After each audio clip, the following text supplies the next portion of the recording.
Hello, everyone. Thank you for joining us. Welcome to Casters and Castles. I'm Tormented by Gnomes. I will be your dungeon master this evening. And we have an awesome cast of guests here with us for Tales from the Golden Bough tonight. If this is your first time joining us or you haven't seen this show before, Tales from the Golden Bough is a series of one-shots where we bring on guests from the esports and tabletop gaming communities, and we just play a one-shot of D&D, have some fun. That's essentially the whole show. I have four cool guests, like I said, and we'll go ahead and start with Brunester. Hi, I am Brunester. I have been a writer for the Game House for a while now. However, I've switched over to running their social media lately. So if you look at the Game House or TGH Esports on Twitter, most of their posts that aren't specific article retweets have been ones that I've been posting. So check out there for some cool articles and for some other social media stuff. Awesome, thank you. And we'll hand off to Jezzy. What's up? My name is Jezzy. I'm the Houston Outlaws beat writer for the Game House. I basically spent enough time yelling about this team of idiots on the internet that I decided I should put it somewhere with a byline, and they agreed. So that's what I've been doing there now. I like chocolate and long walks on the beach, and I'm just like I said, I cover breaking news and insights and everything on the Outlaws in general. On TGH, the occasional other breaking news stuff, and generally have a lot of loud opinions on Twitter. All right. I am Bradley, aka Shy Guy. I am an Overwatch League writer with the Game House and Hotspawn.com, and a caster with ELO Hell Esports. And I'm Darby, aka Soundcheck, formerly of the Game House, so partially related to these three, but currently working as a feature writer for the Overwatch League website, so sometimes you'll see some player features that they tweet out, and I write some of those. Awesome. He writes the good ones. Thank you, everyone, for joining us tonight. We're going to play a one-shot. We're aiming for it to be around 3 hours or so. And our adventure today takes place within the bustling city of Romar. And Romar lies at the very heart of a fertile valley called Odasvale. Odasvale is caught between three nations that are at the brink of civil war. The old monarchy has fallen, and this is an opportunity for some of these peoples to sort of rise up and declare their own independence or their own fealty. Odasvale is nestled right between all three of these, and the people of the land have not yet decided where their loyalties and their allegiances lie. To make matters worse, to the northeast, a terrible dragon has appeared within the land and is laying waste to everything in its path. The dragon has not yet come to this valley, but all the people of the land live in fear for the day that dark wings cast a shadow across their fields. Our four heroes meet today not in the Tavern of the Golden Bough, but in the Faithful Heron, which is built at the very heart of the city of Romar and partially hangs over the Heartflow River. The Heartflow River runs through the entire valley. In the center of the river is a great rock upon which is built the Ducal Palace, and the Faithful Heron is to the side across the banks of that river. Half of it is built hanging out over the river itself, and a series of piers and supports keep it raised up there. And there are docks underneath where boats can row in and then tie off their boats and go directly inside the tavern to sleep on dry land, grab a bite to eat, have a drink, so on and so forth. Right now, the people of Romar are gathered for a celebration. It is the anniversary of the conquest of the valley, when a great general of Galadron defeated the infernal worshipping tyrants who dwelled there. This happened so long ago that I don't think anyone in town except the most long-lived elves and gnomes would remember it. But it's a festival, and the folks in times like these are eager for any chance to celebrate. Inside the tavern, there's all sorts of people piled in. And there's song and the smell of fresh cooking food and ale staining the floor as people accidentally tip over their tankards. And we have 4 travelers from out of town who are in the city of Romar today on important business. Why don't we go ahead and meet these people, starting again with Brunester. So, scene opens onto Thrake Blacksard. He is a giant marble-looking dragonborn fighter from the Icy Mountains. He has a quiet and relatively polite demeanor, but also exudes a slight air of danger. Approaching too close to this gentle giant warrior, unprompted, may be a risky move. He carries himself well, and his belongings indicate that he's lived a life of relative ease, but you also notice he's not looking aggressively towards anyone. Upon close inspection, he appears to be of more highborn origin. He has showings of wealth upon him, but his scales also appear to be a mixture of both silver and white, kind of indistinguished, which gives him that marble look to him. But regardless of which ones you look at, they appear to be giving off a faint cold mist. Excellent. Next, Jezzy, who are you playing today? Tonight we'll be visiting with Professor Ophelia Trexinius, a dragonborn bard. Well on in her years, she did a little bit of adventuring in her youth, but has spent most of her life as a scholar of the bardic arts. She is an instructor at a bardic college, only a couple of days travel from where we are now. She came into town because there's a festival. She's a bard, of course, why not? She's an older dragonborn, in her mid to late 60s. She has solid black scales, wears pince-nez glasses on her nose, dressed generally in comfortable, nice robes, I guess, a little bit, something befitting a scholar, someone with a little bit of diplomatic import, one would suppose, but she certainly doesn't strike one as high class at any point. But she is laughing frequently, making jokes, dropping one of the harmony on every single song that drifts by.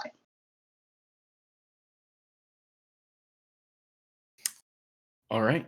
Well, the next I guess member of our party is Corrin Ashworthy. He is a halfling rogue who has a pretty unassuming air, though he does have sharper features than you would probably expect for a member of his race. His hair is long, drawn back in kind of a braided ponytail, and he is dressed not flashy, but in nicer clothes, very like functional wear.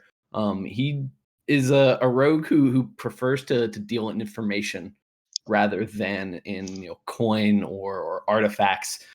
He likes to kind of worm his way into situations and learn everything he can about the most important people wherever he finds himself.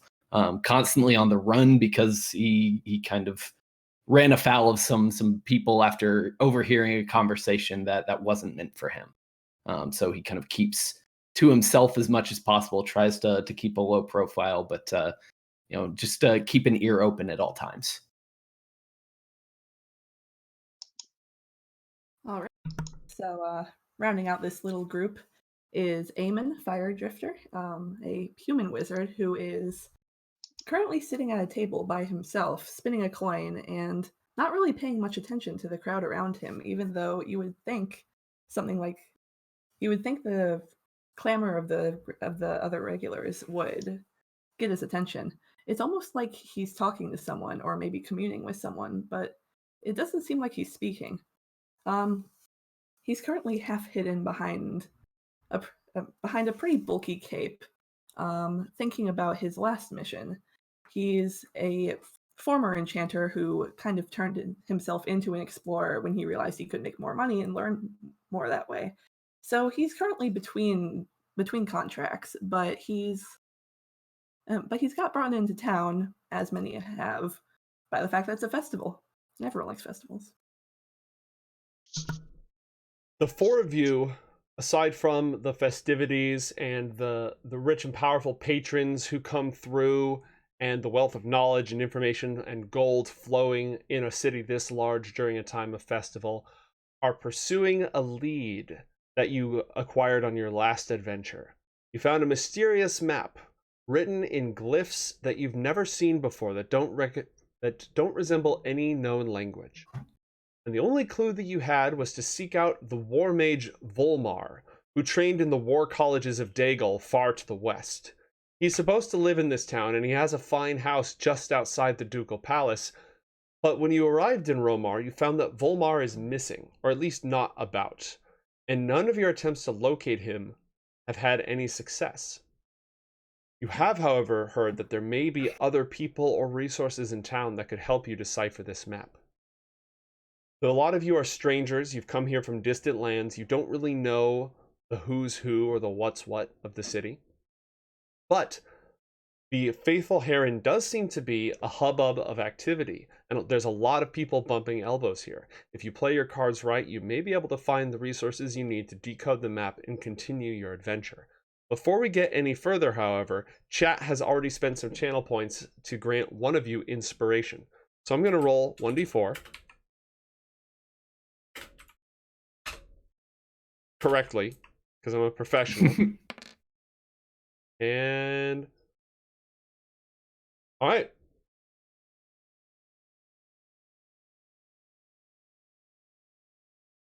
To Thrake, you have inspiration. You may spend it on a roll of your choice. I am going to mark your token with a little boop here to indicate that you've got that. Appreciated. Cool.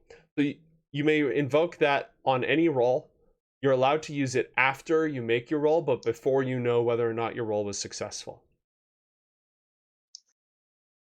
So the proprietor of the Faithful Heron is a ostentatiously dressed man with a huge purple hat trimmed with some sort of fur that's not of any earthly creature, a massive peacock feather on it.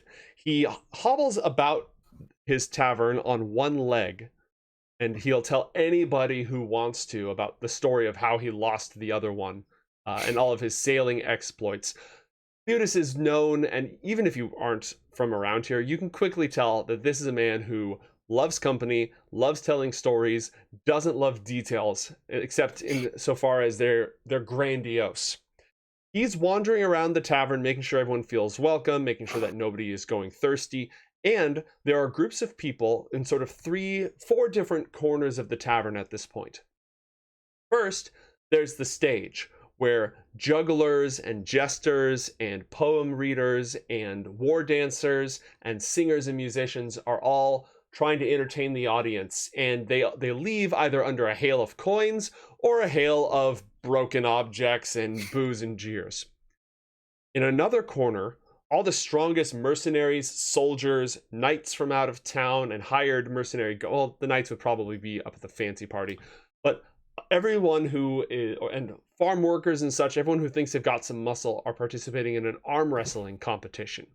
And every few minutes you hear a whole chorus of cheers or laughter or a gasp of shock as somebody's hand gets slammed down into the table.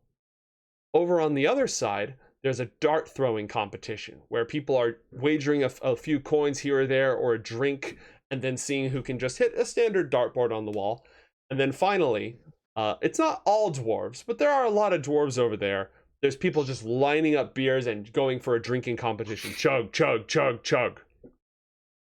Any of these might be a good way to gain some renown, get some attention, or figure out who could help you find a clue to the mysterious glyphs on your map. Or you could speak with the proprietor, or because this is D&D, you could do whatever you wanted and go completely off the rails. What would you like to do? I'm going straight for the darts. Okay. Yeah. Phil is definitely going to be heading by the stage initially, sitting either at the edge of the stage or in a chair directly next to the stage, mostly enjoying the entertainment, laughing, singing along, throwing in little harmonies here and there, and also sort of keeping an eye out for anyone whose talents seem a little beyond just perhaps the performing arts, someone who just has an air of knowledge or an esoteric instrument or a foreign enough sounding song that they seem like they might be smarter than the average bear. Okay. Thrake would most likely go over to the arm wrestling table and not line up to participate, but kind of stand in the back to gauge the situation and figure out what his next move would be. Okay. Bloom. Amon is a man who knows his weaknesses and knows he is skinny and can't hold his alcohol, so he's going to the proprietor. All right. So we will go through the room, starting with Thrake. You're over at the arm wrestling competition. There are two individuals who are just straining and sweating and giving each other the hairy eyeball.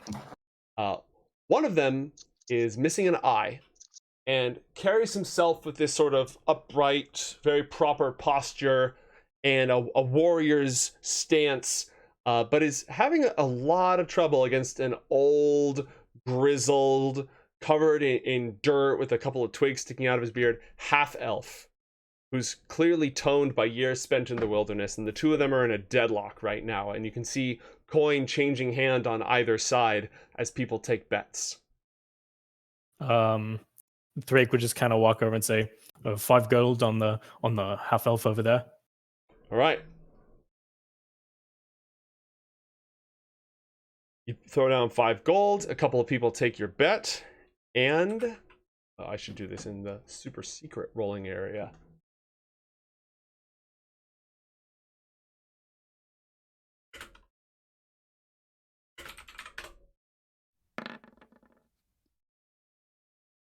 A couple moments later, the human who he is arm wrestling with, just through sheer bloody mindedness, gets his arm over, and the half-elf goes down. He shrugs, shakes hands good-naturedly, and gets up to make way for the next challenger. Nobody steps up immediately. Your gold gets swept away. Blast. Well, I might as well try. And Right. Thrake sits down at the table and says, I don't expect to win, but best of luck to you. Well, if you don't expect to win, what are you doing here? Or maybe I'm trying to get in your head. Who knows? Good luck. So, roll a... Did I have to give me a sec. Roll a strength check. Just a raw strength check. That was a save, my bad. All right. How do I...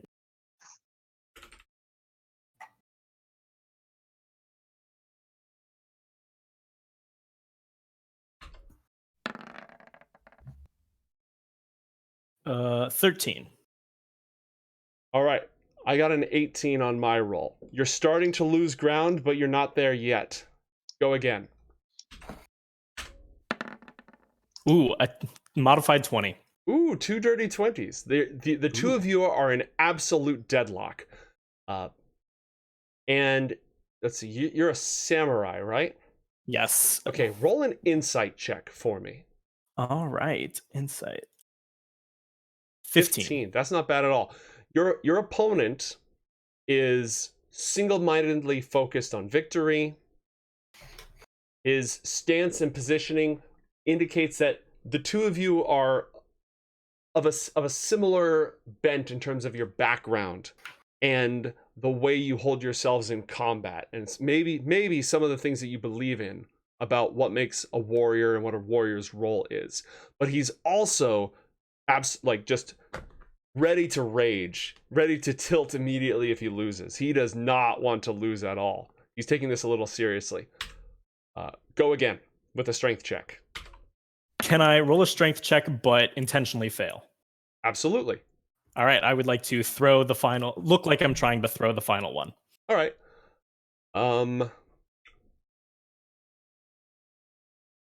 Is that something that your character would... I'm inclined to ask you to roll a deception check, but I don't imagine that your deception's that great. Is this the sort of thing that you would have done in the past? He would probably have to roll a deception because he would be an honest warrior, so rolling that would be pretty deceptive. All right, go ahead and roll a deception check. All right, 11. All right. The two of you are deadlocked, no one making any progress, and then you try to make it a good fight. You push back a little bit, and then you let your arm get bowled over, and he eyes you for a moment suspiciously before shaking your hand. And immediately Thrake goes, blast you. Okay, I need to get an accent down. Blast, you beat me again. I need to buy you a round for that one. Round on me? Sure. So, Ale's fine. all right, 2 ales then. All right. You head over to go to the proprietor, to the nearest staff to grab a couple of ales. Meanwhile, moving along, Jesse, you were by the stage, right? All right. You are there in the middle of a poetry reading, and it is a poetic account of a story of star-crossed lovers whose families would never allow them to be together, whose home was completely wiped out by the terrible dragon ravaging the north, and we're finally able to be united, but we're so sad that, it just ends with them being really sad. It's not a particularly good poem. Nevertheless, the stanzas and the wordplay are fairly good, but there's no magic to it, and it really seems like this is just somebody who's a decent writer.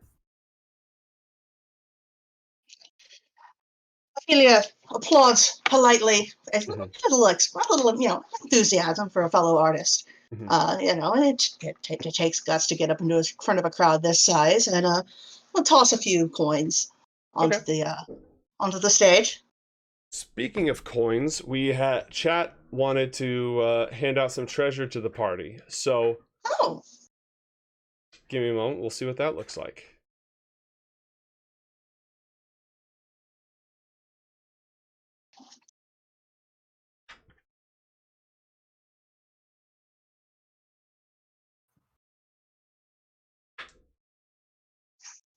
Okay.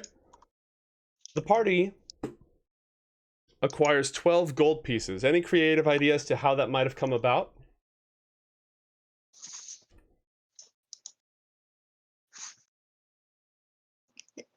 Are you asking us for chat? You folks, if chat has anything, for sure. My money's on a rogue, but yeah, that would be me. The rogue is over there betting money on darts. Yeah. Placing good bets. Let's say I came into town after our last meeting and offloaded some stuff that I had kind of slipped into my own pocket. All right, we'll go with that. So, are you okay with handing out 3 gold each? Everyone gets 3 gold. You can spend that within the tavern, within the town, however you'd like. Jesse, nobody is stepping up just yet. There's sort of a lull in the entertainment as everyone, they're looking to each other to see if anyone's going up, but they're also reconvening their conversations.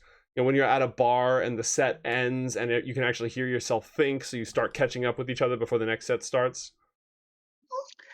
Well, I think I'll look around a little, kind of keep an ear open to see if any interesting conversations seem to be happening. Otherwise, we'll go, not going to get up on the stage, but we'll go sit carefully on the edge of the stage. Let me check.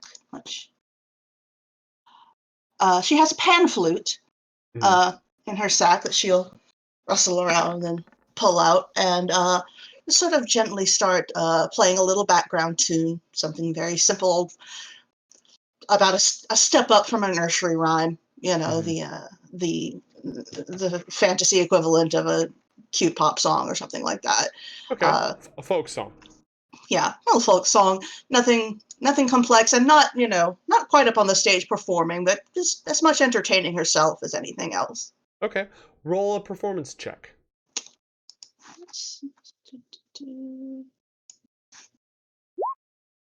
Ooh.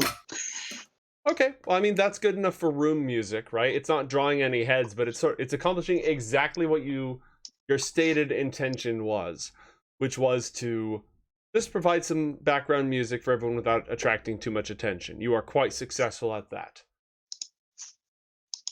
All right, let's roll onward now to Corin. You were over at the dart throwing, yes? Yes. All right. So I think Corin is probably going to start off by just watching for a little bit. And particularly if anyone starts like performing quite badly, he's just going to start laughing at them and throwing like little sarcastic jabs. really trying to kind of egg someone on here. Mm-hmm. Okay. There is a old farmer with a couple members of his family who lives outside of town, and he's here and he's had a couple, and he can hit a rat from a good distance ever since he was a kid. He's willing to bet he's going to be good at this. He is not good at this. And everyone's laughing somewhat good-naturedly. Could you either give me a sick burn or roll an intimidation or persuasion check or something of the sorts to deliver a sick burn?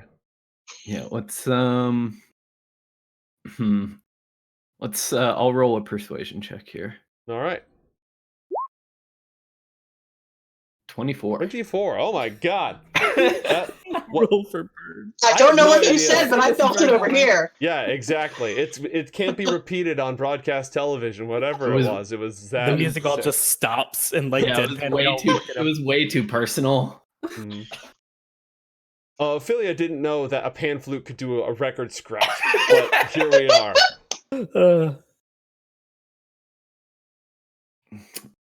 And everyone just shuts up and turns to you.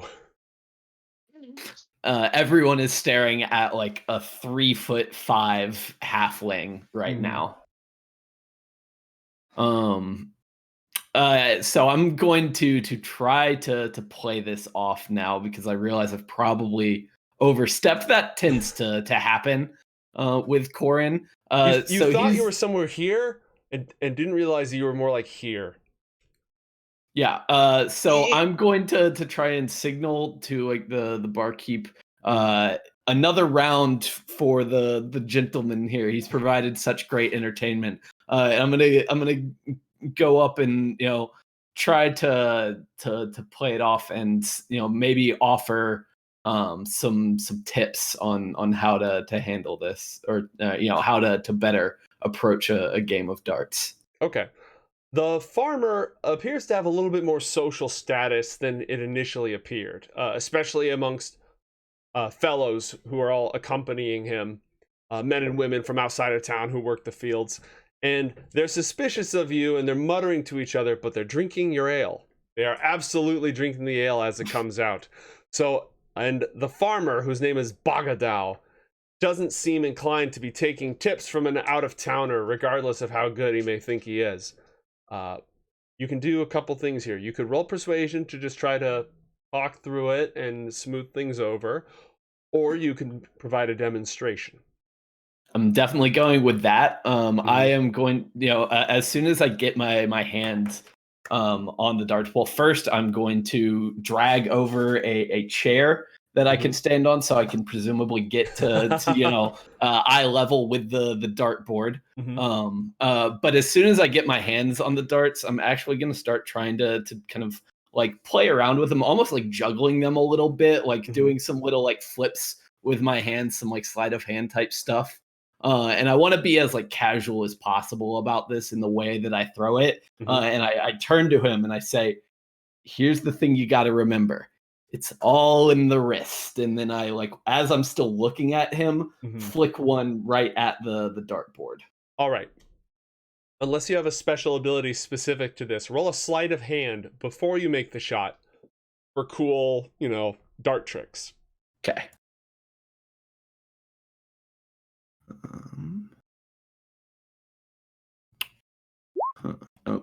A dirty 20. Nice. Okay. Yeah, it's super impressive. And so the darts are they're twirling like a baton. They're dancing across your wrist. They're going up in the air and then getting snatched out by your other hand. All sorts of cool stuff. Now, roll an attack roll, a ranged attack roll. Whatever ranged weapon you have, we'll use that attack result. Okay, I have. And I will give you advantage on this from all the cool tricks that you just did, effortlessly flowing into the shot. All right. Okay, so 17. You are just off the bullseye. You're in the center ring. That shot is good for 3 points, and it was a great shot. You have everyone's attention. Some people are offering to go up against you if you want to play a game. Others are mostly saying, hey, how'd you do that thing with the darts there? I'll take up one of the challengers in a game, and let's say try and wager, maybe 3 gold pieces on this. Okay. I'll put in 3. There's 6 gold in the pot. Pulls the darts out. Sorry, did somebody say something? I was going to say that Theo played a cute little fanfare when he hit the shot, but unassuming, just somebody in the crowd being silly. Is that bardic inspiration? Ooh. I have a lot of those. Yeah, it is. Okay. All right. You now have bardic inspiration. You may spend it after and at your level 5. I want to say it's a D8 or is it a D6? We can find this. I want to say it was a 6. Oh. Unfortunately, it's not a thing that it lets me click, so I have to actually know things, and I don't know things. All right. I was able to expand it, and on your character sheet, if you click... Oh, there it is. Yeah. They had a D6. Once within the next 10 minutes, you can add the number to an ability check, attack roll, or saving throw. Okay. If you read down at the bottom, it becomes a D8 at level 5. Oh, there you we go. All right. Reading. You may choose to spend this after you make your roll, but before you know whether or not it was successful. Okay. All right. The stranger's going to take their shot first. 3 gold each on the table. It is this close to the center. Slightly, your dart's been removed already, but it's slightly closer to the center than your dart was. Go ahead and make your opening shot. Okay. Ooh. 14. All right. That is in the middle ring. So you have 2 points, and the local has 3 points. You want to raise up on that? The local's going to raise you 3 more gold to stay in. Yeah, of course. Okay, 12 gold in the pot. There's 2 more rounds, so each of you are going to take 2 more shots, and no more rounds of betting. Go ahead and make 2 more attacks. You have 2 points right now. We'll calculate you up, and we'll see what they get. No, it's more dramatic if I go first, actually. It's definitely more dramatic if I go I clicked 1. Woo! And You can have that. 20 did. You may have that. That is a bullseye right in the center. That's 5 points. So you almost did the Robin Hood thing of splitting the arrow with that shot. I imagine you sort of look over, throw your gold on the table, yeet it over your shoulder, and just... All right. The stranger is determined to... The crowd goes, ooh. Yeah. Another middle ring shot. That's worth another 3. So you have 7, they have 6. I'm going to take a shot now because, again, it's more dramatic if you go last. Okay. 6 points. 1 more throw. Absolutely beefs it. Lands in the mid, like shatters a nearby patron's drink. There's beer everywhere. A hubbub goes through the crowd. They have... Crap, how many points do they have? I just had this in my head. They had 6. Yes, they had 6, and you had 7. So you already win, but you're welcome to finish it off. Yeah, 1 more for good measure. Ooh, middle ring. You end the round with 10 points, blowing them out of the water. 12 gold in total. You get 6 new pieces of gold, and you get your 6 back. Okay. I collect my gold. I make a little like dramatic bow type thing, and I especially go offer to buy that specific person like any drink of their choosing. All right. There's another celebratory fanfare from across the room. Excellent. Final Fantasy victory theme after everything interesting happens. And now the farmers from out of town, they're clapping you on the back. They're asking, where'd you learn how to do that? They're drinking your beer, which they always appreciate. So the mood of the area has completely changed. Well done. Okay. It's like out of character. That was nice. Extremely good at dancing. As someone who's personally very experienced with saying something you thought was playful, but it turned out you horribly hurt somebody's feelings. Excellent recovery. We've all been there. Mm-hmm. So I don't roast people anymore because I always accidentally roast. We roasted too greedily and too deep. Am I pronouncing your character's name right? Amon? Amon. Yeah. Amon. Much Yeah. easier than I was making it. Amon, Mhm. you had looked around at all the recreational things going on in the tavern and decided that none of those are really for you, and you're going to go speak with Prejudice Foamsong, the proprietor. Am I right? Absolutely. Okay. I'm gonna lose the hood. I'm gonna smooth the hair back, just sort of turn on the charm. I'm Mhm. gonna walk right up to him. I'm gonna say, "Sir, that is an excellent hat." Thank you. Thank you. The Haberdasher of Romar. Highly recommend, by the way. The hood thing is working, but look at this. You can do things here with hats you can't get anywhere else in the Northern Kingdoms, I swear. That is excellent, an excellent recommendation. If I happen to come into, say, 12 gold for no reason, I will keep that in mind. You seem like a man who has sort of seen the world, seen many sorts of people, wouldn't you say? Of course. I mean, you had to have lost your leg like that, right? Oh, it's a terrible tale. Would you like to hear it? I hesitate, and then I say absolutely. Okay. Unless you intervene, you are going to be busy for the next 30 or so minutes as Judas regales you with the stories of when he sailed off the western shores of Helmlight, the great tiefling capital, and battled against pirates and krakens, and fell in love with the spirit of the sea, only to have her dissolve into foam in his hands. And he just goes on. He's a very, very skilled storyteller. How much of this is true, again, is up for anybody at this point. And as he's talking to you, people come up and he sort of interrupts himself for a moment to handle business and take care of this and take care of that. Somebody leans over and whispers in his ear. He says, no, it'll be fine, sends them on their way. But otherwise, he loves having a captive audience. Are you going to sit through the whole thing? You're going to try to get a word in edgewise? I think I'm gonna try and get a word in edgewise. Okay. How would you interject? Well, he's talking about the spirit of the sea, right? And that sounds pretty magical. Mhm. And so I'm gonna say, that sounds like an extremely magical experience. I wonder what other magical experiences you have, almost as if you would know some extremely potent sources of arcane energy, maybe in this very town. Well, Romar has a very old history. Ever since the warlord Clothild conquered it and burned down the evil temples that were built here. But some say that the heart of the rock on which the keep is built was never fully explored, and they didn't root out all the pockets of lost hidden knowledge and cursed treasure down there.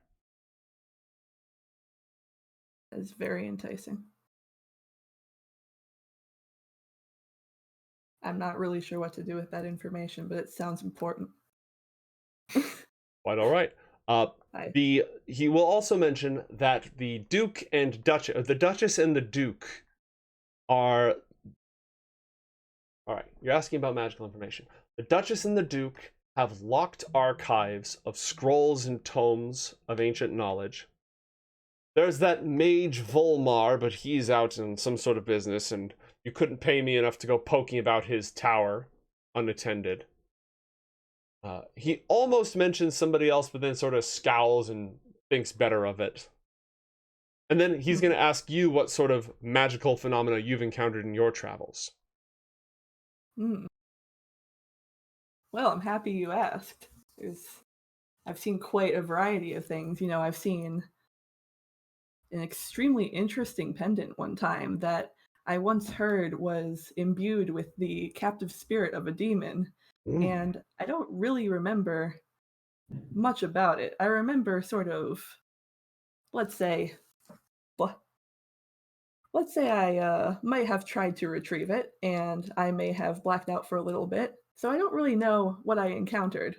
But needless to say, it was just absolutely vibrating with magical energy.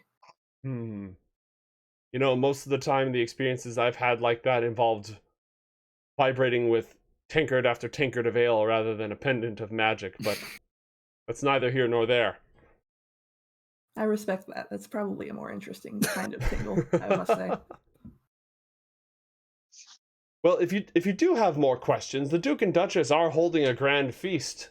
If you're the sort to muddle about with that, they may have more information for you. And is there any sort of any more information I would need to get into that feast, or is that sort of a public affair? Oh, it's public if your blood is blue enough, if you get my gist, or your pockets are deep enough. Hmm. Well, I'd say this has been helpful.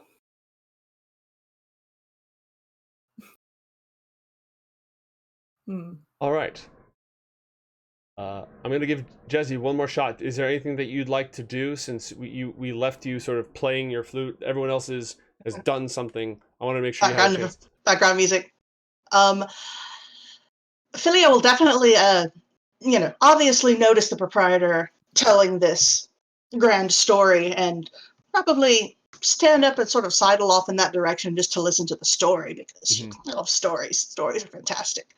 I don't believe she would interject in any way and would probably honestly lose a little bit of interest as it turned into an actual conversation. She overhears what the other gentleman says about discovering a magical pendant, but he's in see all sorts of people who've traveled all over and seen all sort of strange things, and some of it might even have actually happened. So other than just sort of getting up and she doesn't make any effort to hide. She's not eavesdropping.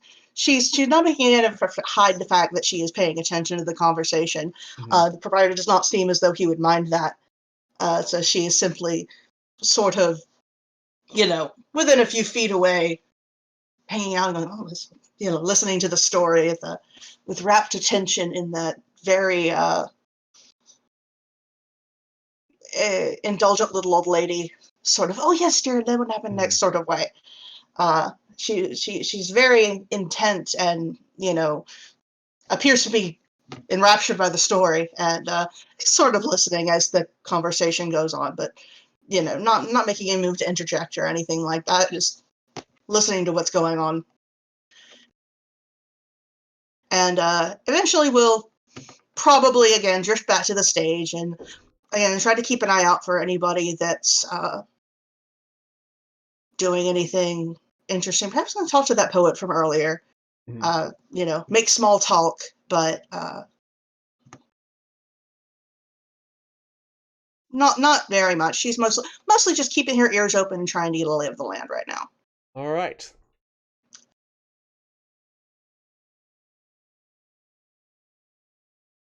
At that moment, the door to the piers and the docks below the tavern open, and a number of finely dressed and well-equipped armed men and women climb up from the dock. There's 4 of them, and they are accompanying a similarly well-dressed, decked out in travel clothes, a nice cloak to keep off the rain, and well-cut hair, a couple of odd discolored scars on his face and on his hand.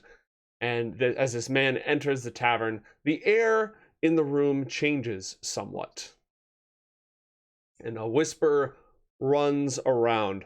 Prejudice, who's in the middle of telling another story, looks up and, oh, Volmar's here. Looks like you made it after all.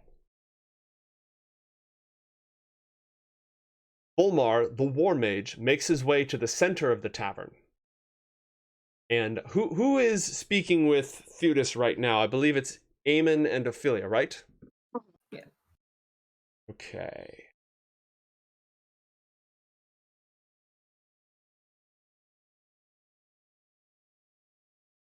Volmar parts the crowd effortlessly, walks his way into the center, clearly in a hurry, makes to talk to Prejudice, and then stops as he notices the 2 of you speaking with him already. His eyes linger on each of you for a moment, and then he leans over and says, Foamsong, a word, please. Of course, here. He gets a tankard of ale for the 2 of you for sharing a story with him, sets them down and says, but a moment, I must tend to my guest. And he'll heave himself up out of his chair and go off into the corner. Volmar is very eager to speak with him. Does anyone do anything? I would try to indicate towards Corin. Yeah. Is your name right? I would try to indicate to follow him in some way. Okay. Kind of nod at him. Yeah, Corin might not have picked up on that like immediately. He was probably asking some of the people around him that he has, kind of been hanging out with and playing darts with and drinking with for the last little while, like, asking them about if they recognize Corin and what they know of the man. If they recognize who? Or sorry, if they recognize Volmar. Yes.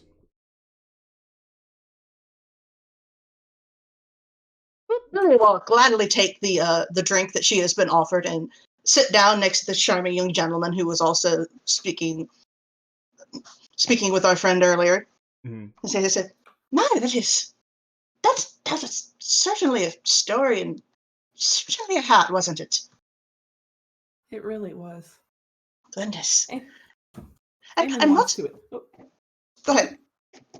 Amon wants to indulge this conversation, but he can't help but think he's a little bit distracted, just because something about Volmar seems unbalanced. Something seems a little bit strange about the general aura that he gives off. I'm not going to do anything, but I'm going to notice it. Lily will glance up and say, "Oh yes, that's the mage that somebody mentioned," and sort of make a mental note. That's who that is. I might go try and speak. To him later about this map thing. And she's not going to overly trouble herself with it just yet, as she's just been given a free drink. Does tend to keep one busy. Corin, yes, you were asking around about Volmar. So Yes. give me, why don't you pick one of your skills, and based on the skill you pick, it'll sort of determine the manner in which you're asking for information and the nature of the information that you're getting.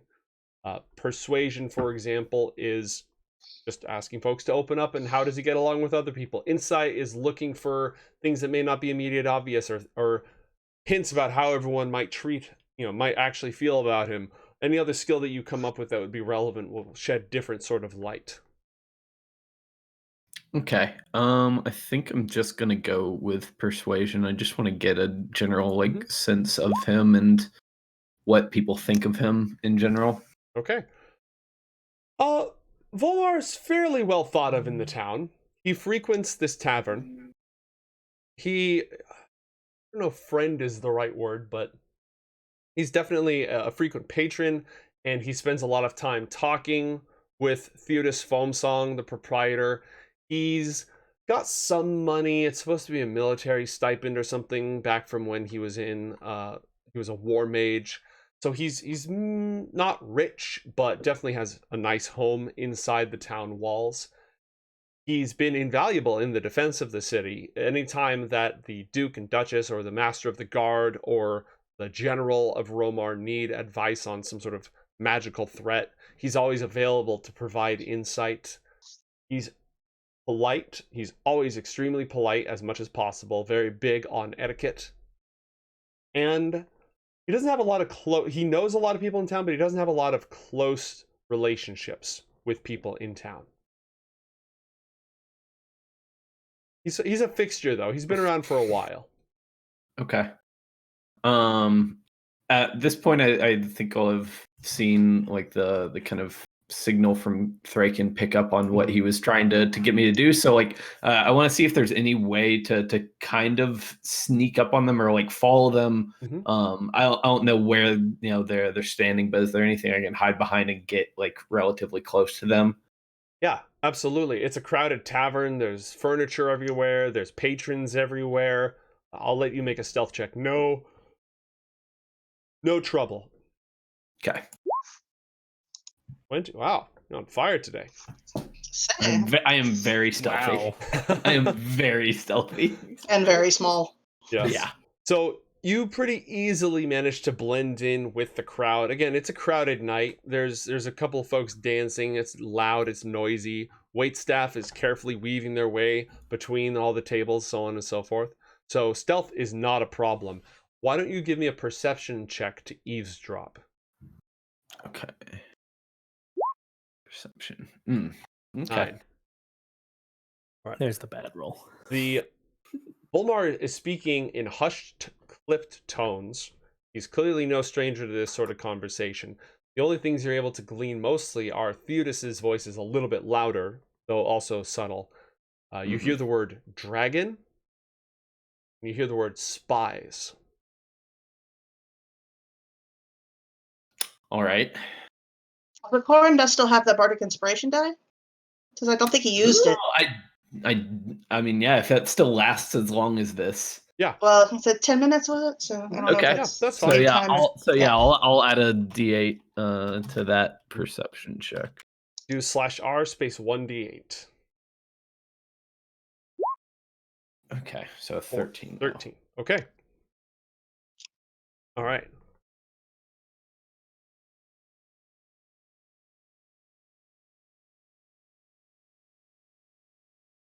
You get a little bit more of the conversation.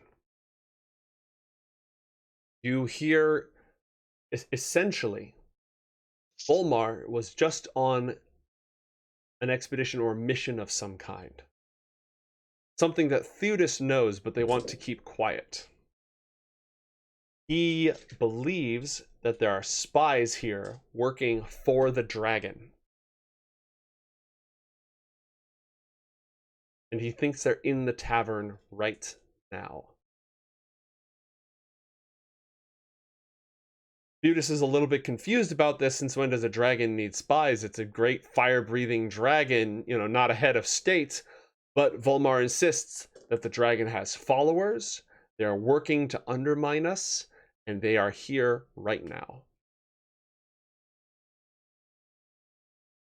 Then you see Volmar look over his shoulder at the 2 Dragonborn in the tavern. Knew it. Racism. Okay. A little old lady with a beer, honestly. Ophelia, for her bit, has still been chatting with Amon and trying to get a feel for what he may do as a vocation. If he's certainly not armored up or anything, and doesn't seem to be dressed as a manual laborer, like he's just come in for the farm fields or anything like that. Just in the process of making small talk, about the hat and the poem that she heard earlier, and the creative culture in this town is very interesting, with the intersection of three kingdoms and all of this, and the influences. She is a scholar of song and story and culture, and she will gleefully prattle on for as long as anybody will sit and listen. You find yourself moved from one monologue to another. And but generally trying to get a feel, I guess, out of Amon to see, precisely what manner of human she is speaking with here. This is about Amon's worst nightmare. He hates people asking too many questions about him, but he figures she's pretty good at weaseling it in amongst prattle. And he figures, despite the scales, she's just a nice old lady. So he's warming up a little bit more than he would towards the average adventurer. She gets that he was previously an enchanter working underneath his grandfather, but that he has kind of moved towards an artifact explorer / ruin hunter type of gig. Oh, fascinating. I've studied a little bit in the way of artifacts myself, mostly old books and old languages and boring things like that. Nothing that requires tramping out along the countryside. I mostly just sit in a room and read things, but it comes from all manner of places. Actually, not long ago, I've encountered some literature map, an old map actually, that has a language on it that I don't recognize. Do you have any experience in strange languages that you might not, that the average scholar might not have come across? Amon hesitates. He's curious, but he hesitates. He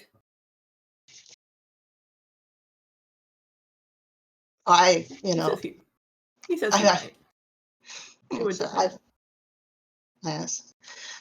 Well, would you care to have it in my bag here? Just care to take a glance at it and at least see if you recognize it? Even if if you just had an idea of what part of the realm it might be from, it would at least give me a place to start. Do that. Okay, so she will get out the strange map that apparently we've all discovered, and right. Amon, as the map is unfurled or handed before you, you have the, what's the word I'm looking for? This intuitive feeling like somebody's reading over your shoulder. But it's not anybody who anyone else can see but you. Mm.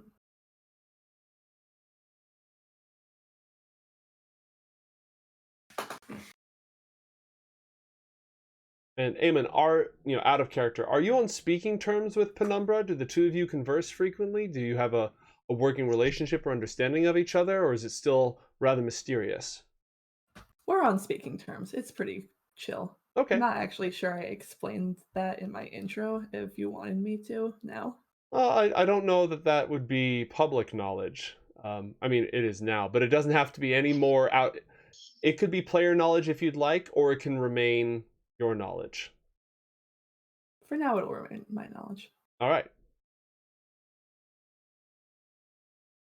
Well, I will tell you that in your experience with the languages and the training that you have, Amon has never seen glyphs of this kind, but it's possible that Penumbra has.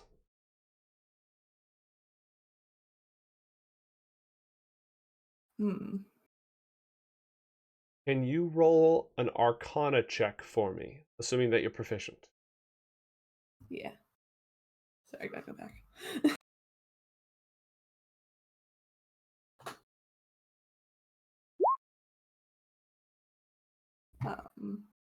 I think you have advantage turned on, but we'll allow that Okay. because you're making this roll with assistance from someone else. So is it the 11 or the 18? We'll take the 18. Okay. Now that you've made that roll, at the top of the middle column, make sure you set it back to normal instead of advantage or disadvantage. Okay, gotcha. Did you want me to reroll or? No. Because again, Penumbra's helping. Okay. So 18. You recognize this as they're not actually glyphs at all.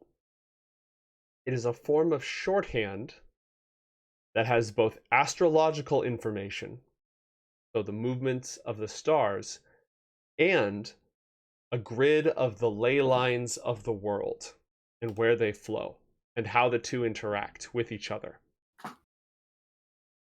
You don't fully understand. You'd need not a telescope, but a clear vision of the night sky to really place where that part works, and you'd need some sort of magical investigation of the ley lines of this area in order to really get your bearings in these 3 different planes depicted on this map. But you do recognize that it's not a language at all. And you may do with that information as you please. Ask Ophelia where she found it. Where did you find this? I don't know. Where did I find it? Wait, was that is that part of the story as to how we came about it, or can I just? You're welcome to make something up.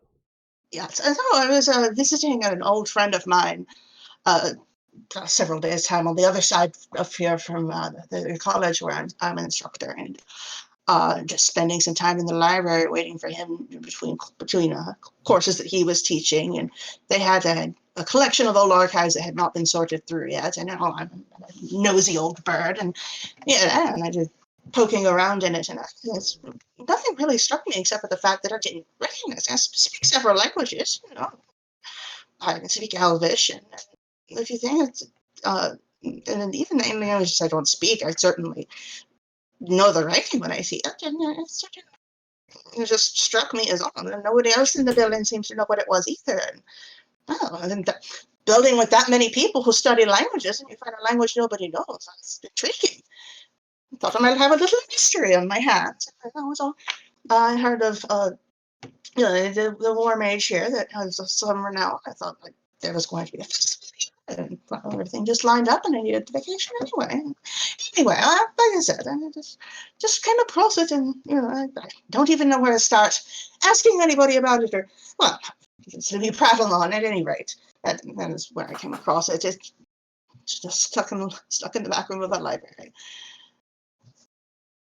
Pretty much every time Villia says anything, it's something like that. It is every sentence she said is buried in 2 or 3 other sentences.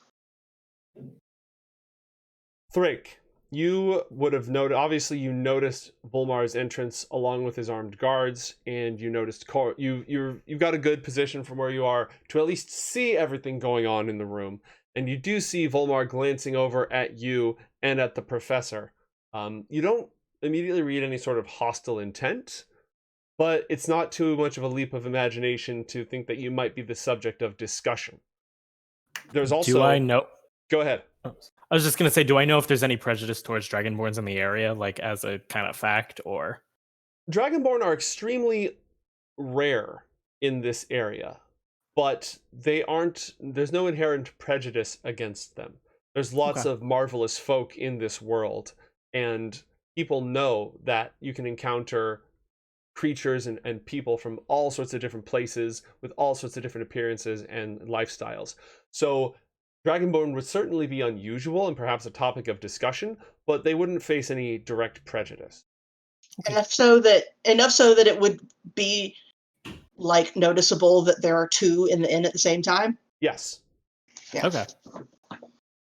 But again, people are drinking, and if you hand them a drink, they take them from you and all that stuff, and they aren't off in corners there's only one person off in a corner glancing at the 2 of you. Everyone else is just like, oh, what a party. Yeah. Just the plot relevant discussion, not the... Exactly. Not no background radiation of it. Exactly. So Thrick, you also notice that 2 of the armed guards, they appear to be rather well equipped. They move with a military gait. 2 of them have accompanied Volmar in his conversation with Theodas. The other 2 are standing. Well, actually, one of them is standing by the entrance to the docks, but the other one is casually making his way to the front door. Ooh, okay. How have I been interacting with the human from before, the one who I was interacting with the arm wrestling? Did I get him a drink? Have I been kind of chatting him up this whole time? Yeah, roll a persuasion check, and we won't use that as a hard, it's bad, it's good, but we will use that to sort of set the tone. 18. 18, not bad at all. His name is Adel, and he introduced himself as Adel the Younger. Adel the Younger. And as you talk more and more, you've learned from him, he is essentially the captain of the watch, and he's not a knight, but he serves in the military of Romar. He's an important commander in the sort of the civilian forces of Romar. So people look up to him, people respect him. He's also the owner of a large stable in town. So he has a fine eye for horses, and he's a very serious person. All right. So if I see the guard going towards the door, I turn to my new best friend Adel. Adel, come over here with me. I believe that there's that guard over there looks very. I want to have a conversation with him. I want to make us all good friends. Come with me. So I try to drag him over with me to go talk to the guard. All right, the one by the docks, the back door to the docks, or the front door to the rest of town? Front door. The front door? Okay. Adel, see if I can head him off at all. Adel's sort of being dragged along. It's one of those things where somebody suggests something and you find yourself just going with it before you really get your bearing. And he squints and he looks at the guard, and you drag him forward. And do you wait for Adel to do introductions, or do you introduce yourself, or what? I would introduce myself. It might be another deception check. Can I portray myself as being more drunk than I am?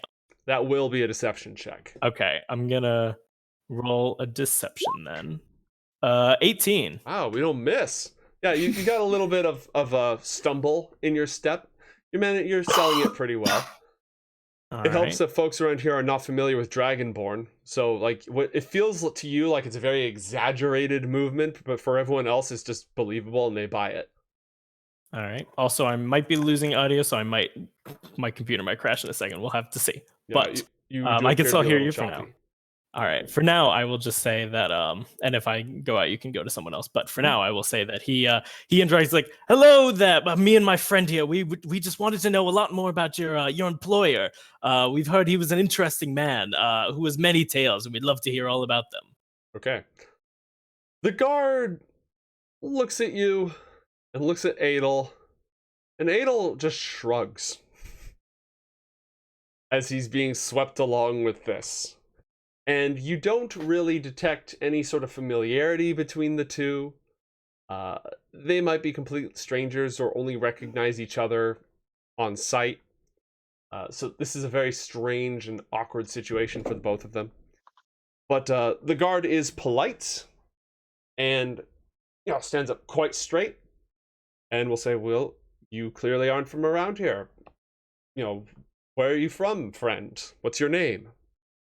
Oh, my name is Thrake Blizzcard. I'm from up north. I've been fascinated by the stories. They've even come to my lands about Volmar, and I've been interested by it, and I've wanted to hear a lot more about him, and about the rest of your crew. Adel here is he agreed to come along. Agreed is a strong term, though Adel doesn't really object to that or comment on it. And the guard will, "Well met, Thrake.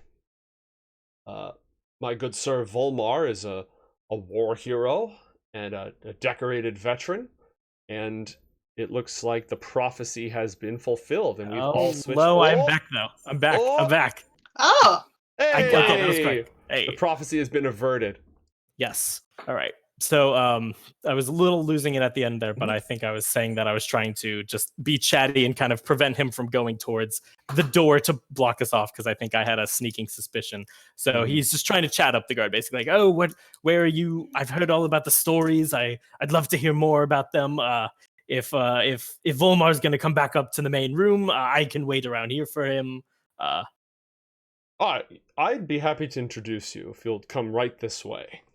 Oh, that's wonderful. Is my good friend Adel allowed to come with? Of course, Adel's a well-renowned man of honor in these parts.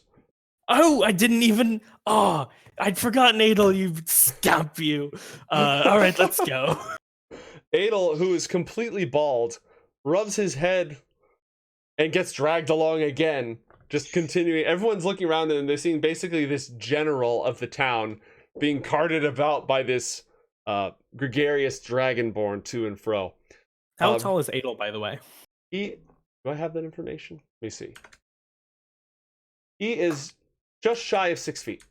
Okay, I tower over him by nearly a foot. So he's just like giant guy, like, "Hey, come on here, Adel, let's go." Kind of like has his arm almost around him. Which, again, to everyone involved is a very, very odd sight. We are going to check in with Corin in a moment. Corin, you can see Amon and Ophelia having a conversation. You can see Thrake dragging this, and you've been around enough and you're good at gleaning this sort of information, so you have an idea of who Adel is, dragging him about. You see the guards in their position. You overhear this conversation. As the conversation continues, you hear mention of the Ducal Palace, and no, not questioning, just a polite conversation. What do you do? Okay. Well, first, I'm probably like, after hearing the stuff about the Dragonborn, or like his comments there, I don't think the best idea is to be necessarily right up front with this guy right off the bat. So I'm gonna go tell Ophelia that she should be probably put the map away and try to keep a low profile right now, because this guy is maybe a little bit suspicious. But other than that, I kind of just get the sense that something is about to happen. So I'm kind of trying to stick as close to Volmar as possible. Okay. You remain lurking in the area, but you're going to relay this to Ophelia and Amon, and then just lurk nearby. Mm-hmm. All right. The conversation continues, and Volmar seems to be urging Theodos to go have a chat with the lot of you. Does anybody want to do anything before that proceeds? Ophelia will definitely take Corin's advice and tuck the map back away in her bag and, make an effort to compose herself and, not necessarily in a dishonest way look innocuous, but just sort of, in the way that a lady who's used to dealing with many different breeds and kinds of people might make herself as calm and pleasant and diplomatic as seeming as possible. Sort of gather her wits about her and maybe stop chattering quite so much and pay a little more attention to the room. All right. She's not panicking or anything, but okay, thank you for the heads up, and just sort of keeping an eye on things. Right. And Amon, anything from you? I'm going to put my hood back up a little bit just because I'm a little anxious, and I'm going to slide a little bit closer to Ophelia just in case something something kind of pops off and we need to stay close together, because she's got that map and I have a feeling we probably shouldn't lose it. So if that means protecting this nice little old lady and her very strange map, then I'm okay doing that. Hey, Corin, do you want to just say explicitly to me that what you heard about the spies, or why he thinks that you think he's looking specifically at the Dragonborn in the room, or? No, I didn't. I probably didn't relay the whole thing. I was just like, the old man is suspicious right now, and that map draws a lot of attention. Okay, so and I guess if she mentioned it, he might look a little pay a little more attention to Thrate, but at that she just happens to watch him go across the room and says, "Boy, howdy, he can't hold his liquor," and then just goes back to her conversation. All right. At roughly that moment, Theodos will come back over to your table and beg pardon for the interruption, kind guests, and I'm very glad to have you about with us. But the gentleman there, a friend of mine, a friend of the town, Volmar, well-renowned mage, he was wondering if he might have a word with you in private. Well, certainly. With the both of us. Yes, and any of your traveling companions as well.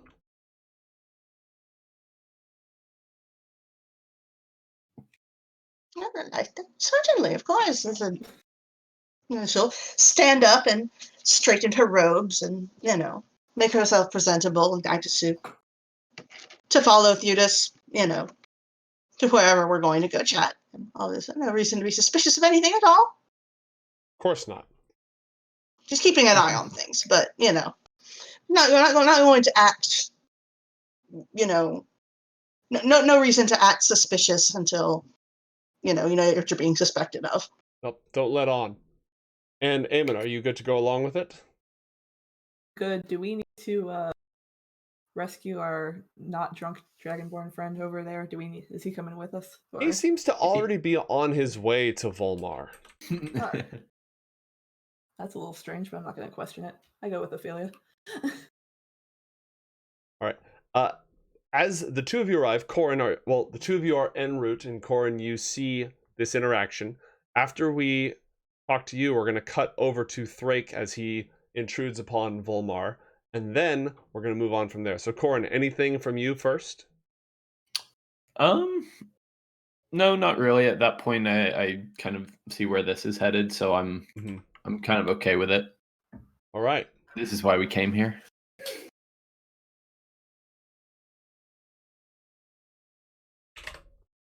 So, Thrick, Theudis walks off, and you notice Theudis going off to have a word with your traveling companions.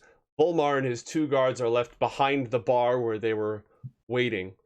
And you, Adel, and the 3rd guard are all trundling up to where he's standing. And it's a little bit difficult to notice this gigantic, marble-looking Dragonborn stumbling along with one of the most important people in the room towards him. So unless you're taking some ridiculous precautions, he's going to notice you. Any objections?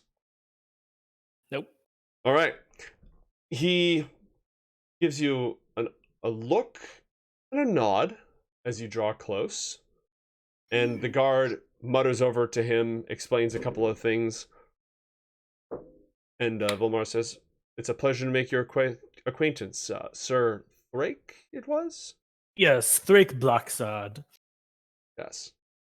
Oh, hold on. That didn't work. I'm futzing with some stuff behind the scenes. So bear with me a moment.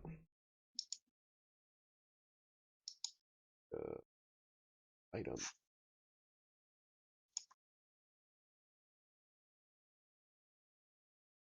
Much better. What brings you to Romar? Just the festival. I love the lights, the celebration. We don't get much of that up in the mountain. And so I'd heard about plenty of people being at this festival, and it sounded like a great idea to come. Yes. I fear you're a little bit early for the true festivities. The melees, the grand feasts, the contests, the horse races, all that will be in a couple of days' time, but we do like to party a little bit early about here, get it out of the way. How far was your... Go ahead. I was gonna say the arm wrestling tourney. That wasn't the main attraction. One of them. Oh well. I see. I have a lot to learn from the area. You need only remain nearby every night here in Master Foamsong's excellent establishment. I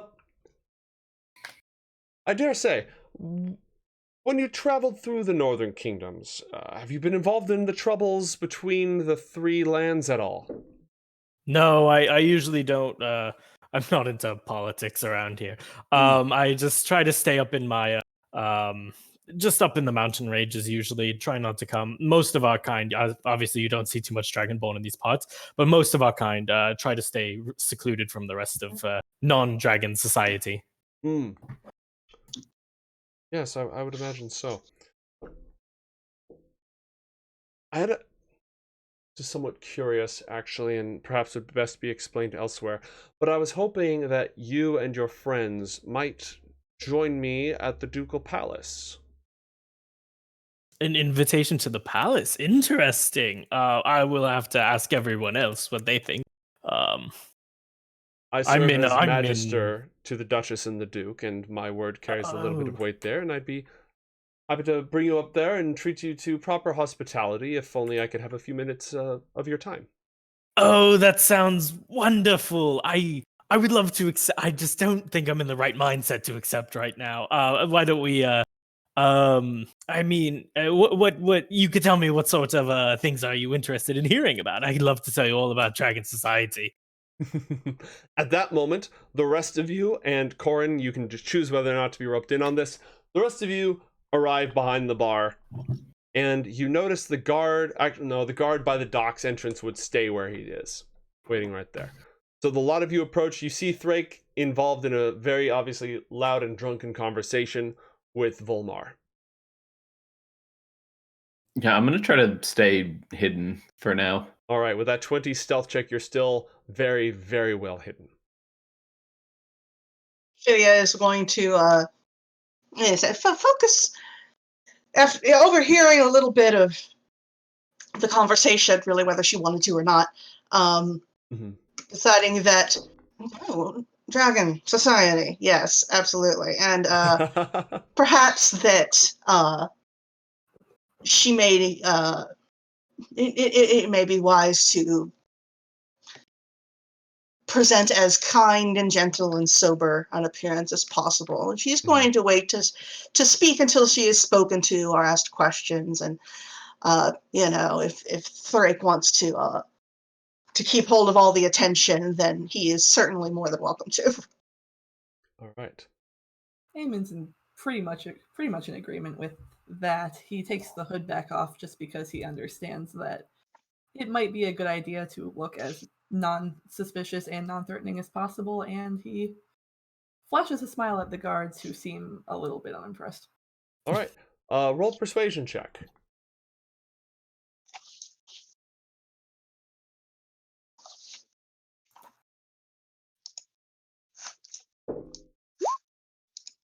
It's a 9. All right. You flash a smile and try to look innocuous and harmless, and the guard just gives you a stone face, no emotional response whatsoever. As the group is gathered together, Volmar says, "Pardon me, friends. I was wondering if I might extend to you an invitation to the feast up at the Ducal Palace. I see several of you are from distant lands. These are trying times, and the Duchess and the Duke are eager for news of what is happening in the north and beyond.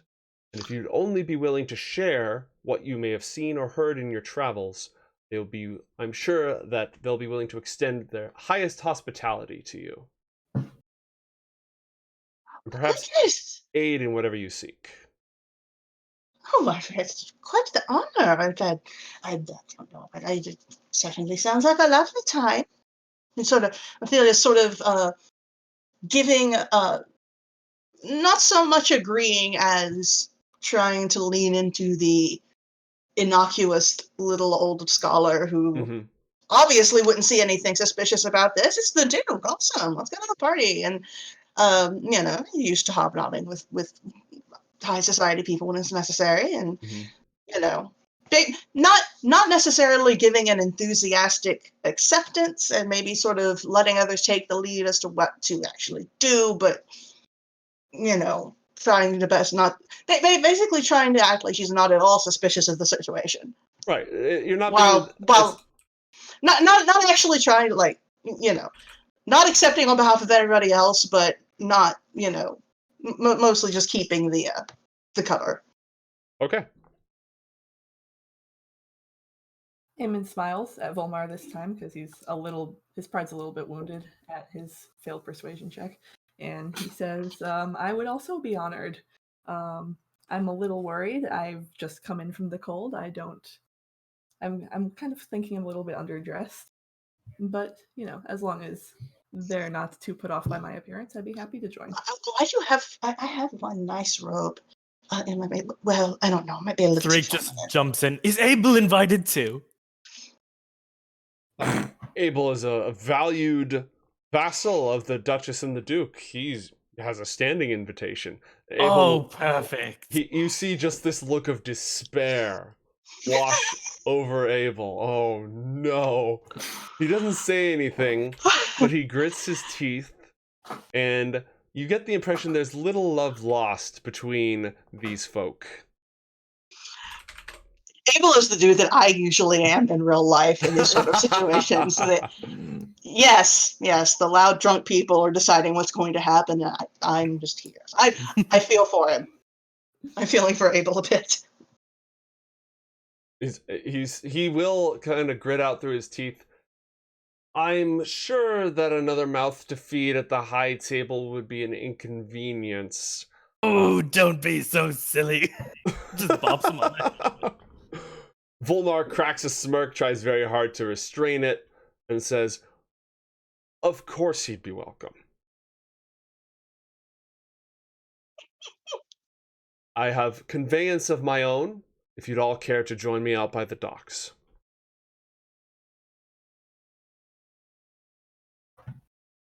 And the guards begin to move that. They extend an inviting hand towards the docks. Ophelia, again, adhering as carefree and absolutely not at all suspicious of any of this as possible. It's going to gather her things and, brush some crumbs. Oh, goodness. well, that's what I need to change. I don't think I'm that on to dress, but I do have some nicer robes that I might put on. That is a duchess. I don't know if I've met a duchess. It's wonderful weather. Come on. Any objections? And Corin, I don't know if you've been stealthy and subtle this entire time. I'm not going to specifically say that anyone noticed you coming in with this group. And it seems as if they're going to be heading out to the docks momentarily, as they're discussing whether or not they're well dressed enough and essentially strong-arming Abel into coming to this feast. What will you do? I would cast. Would I be aware about where Corin is? Or are you just like super hiding? That's up to Corin because that's stealth That's check. what I was sort of asking. Yeah. I mean, it kind of depends on whether you watched me after I left after I talked to you. If not, then you might not necessarily. I'll hang back and give a brief glance around enough that he might know that I'm checking for him and sort of hey, are you about? I will kind of poke my head out. I'm going to give them a signal to go and attempt to follow them stealthily if at all possible. I mean, I know they're going to get on a boat, so I don't know if that's really doable. Okay. You make your way out to the docks, down the steps, and you see two well-made rowboats waiting for you. And the guards make to the boats, 2 each. They've got the oars ready to go. Clearly, Volmar will not be rowing himself. There are 6 of you. Because of the 4 of you plus Abel and Volmar, how would you like to be divided? 3 in each boat. I'll go with Volmar, for sure. I kind of signaled to Ophelia and actually, before we do that, yes, because you haven't been identified, you haven't been invited. So you must either essentially reveal yourself to be included. Yeah, this once I realize that it's they're headed towards rowboats, I'm going to immediately come out of hiding and clearly try to show that I'm with the party. Okay. Oh, Corin, I lost you up in there. How are you, darling? It happens. It happens. The halflings poor wee thing are hardly ever the center of attention. Ophelia will gently sort of reach out and give him a little hug around the shoulders, which sort of happens at her hip level, and says, "Oh, that's quite all right, darling. I didn't want to leave you behind. Did you know we're going to the palace? I assumed that our friend would be invited as well. He's come all this way with us."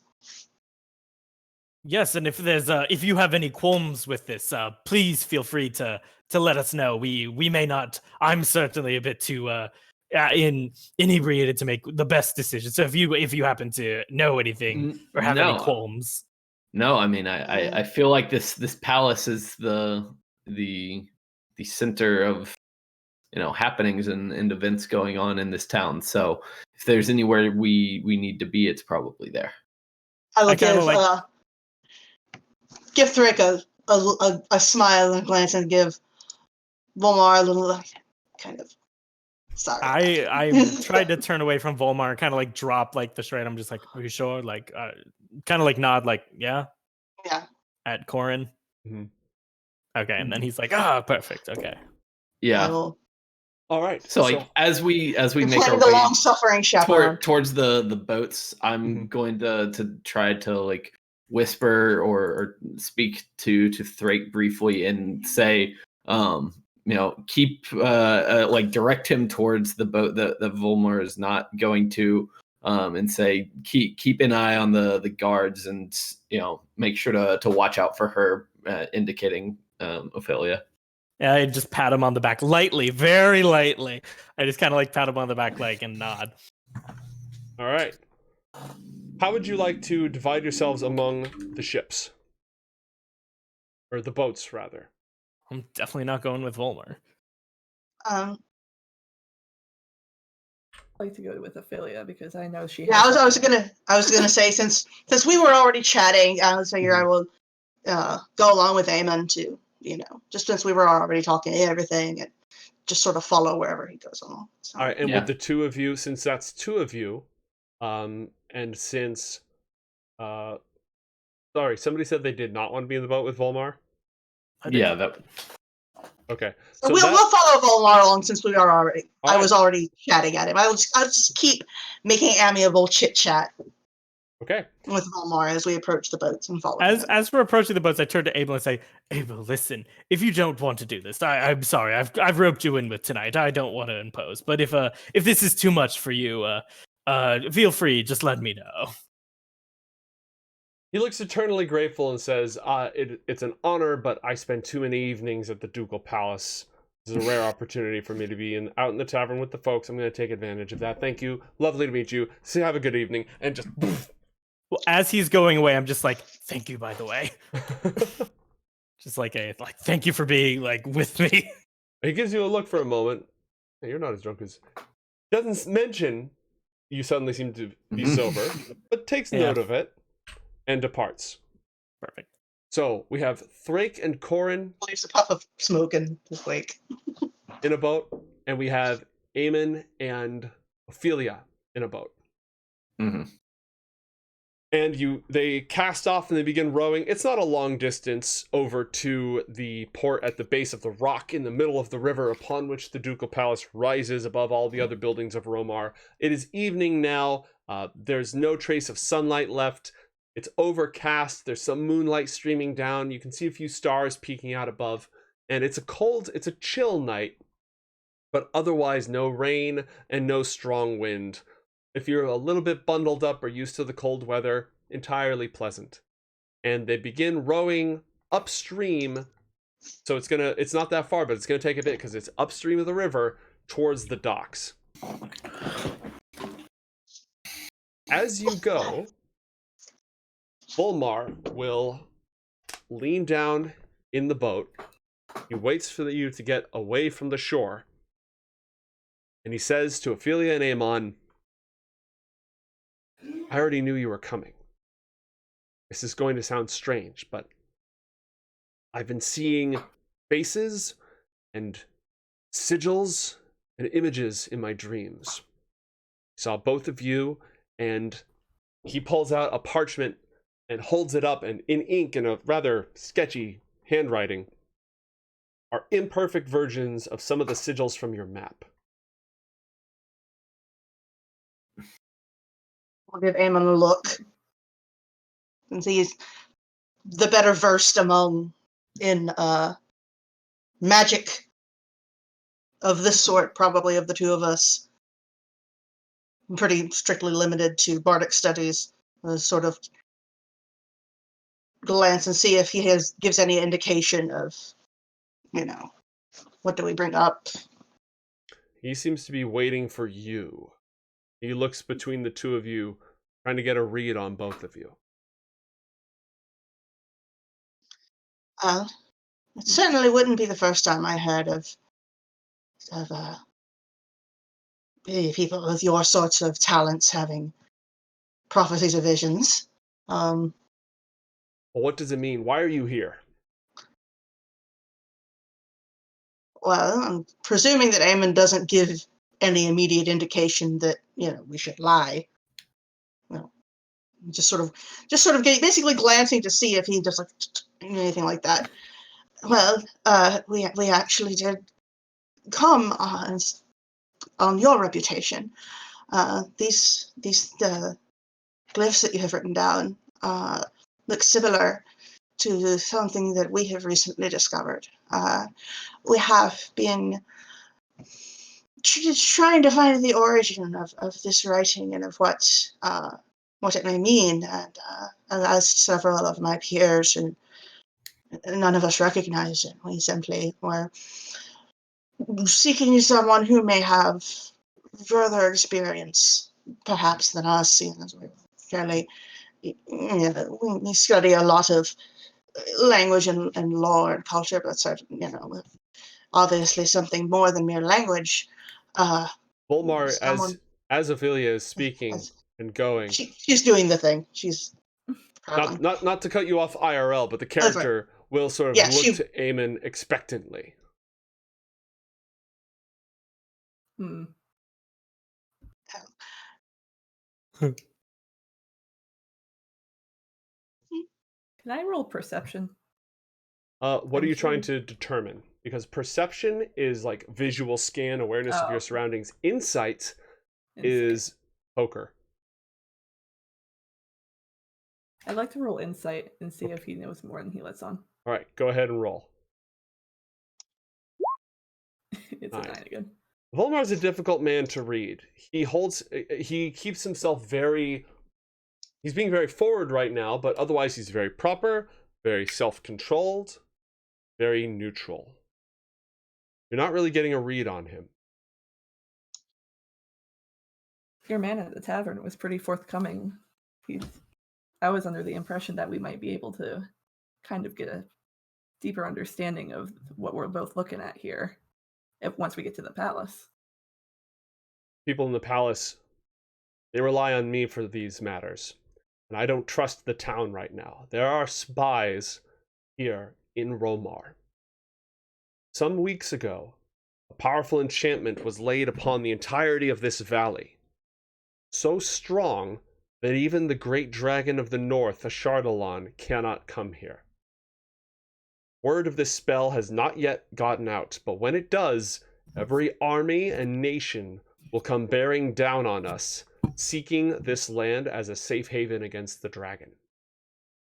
Ever since that happened, I've been seeing these images and your faces in my dreams. These things are connected, I know it. The dragon has spies seeking to undo the enchantment, and they are here in Romar tonight. So what do you want from us? I want to know everything you know. Do you know what these symbols are? And he holds up the thing that he drew. We do not know what they are. We were hoping that you might. Where did you see them? Where are they from? Well, I suppose the cat's out of the bag now. She will fish around in her and put the bag down gently so it doesn't fall out of the boat or anything like that. Mhm. Fish the map out and not spread it out, but quietly hand it to him. All right.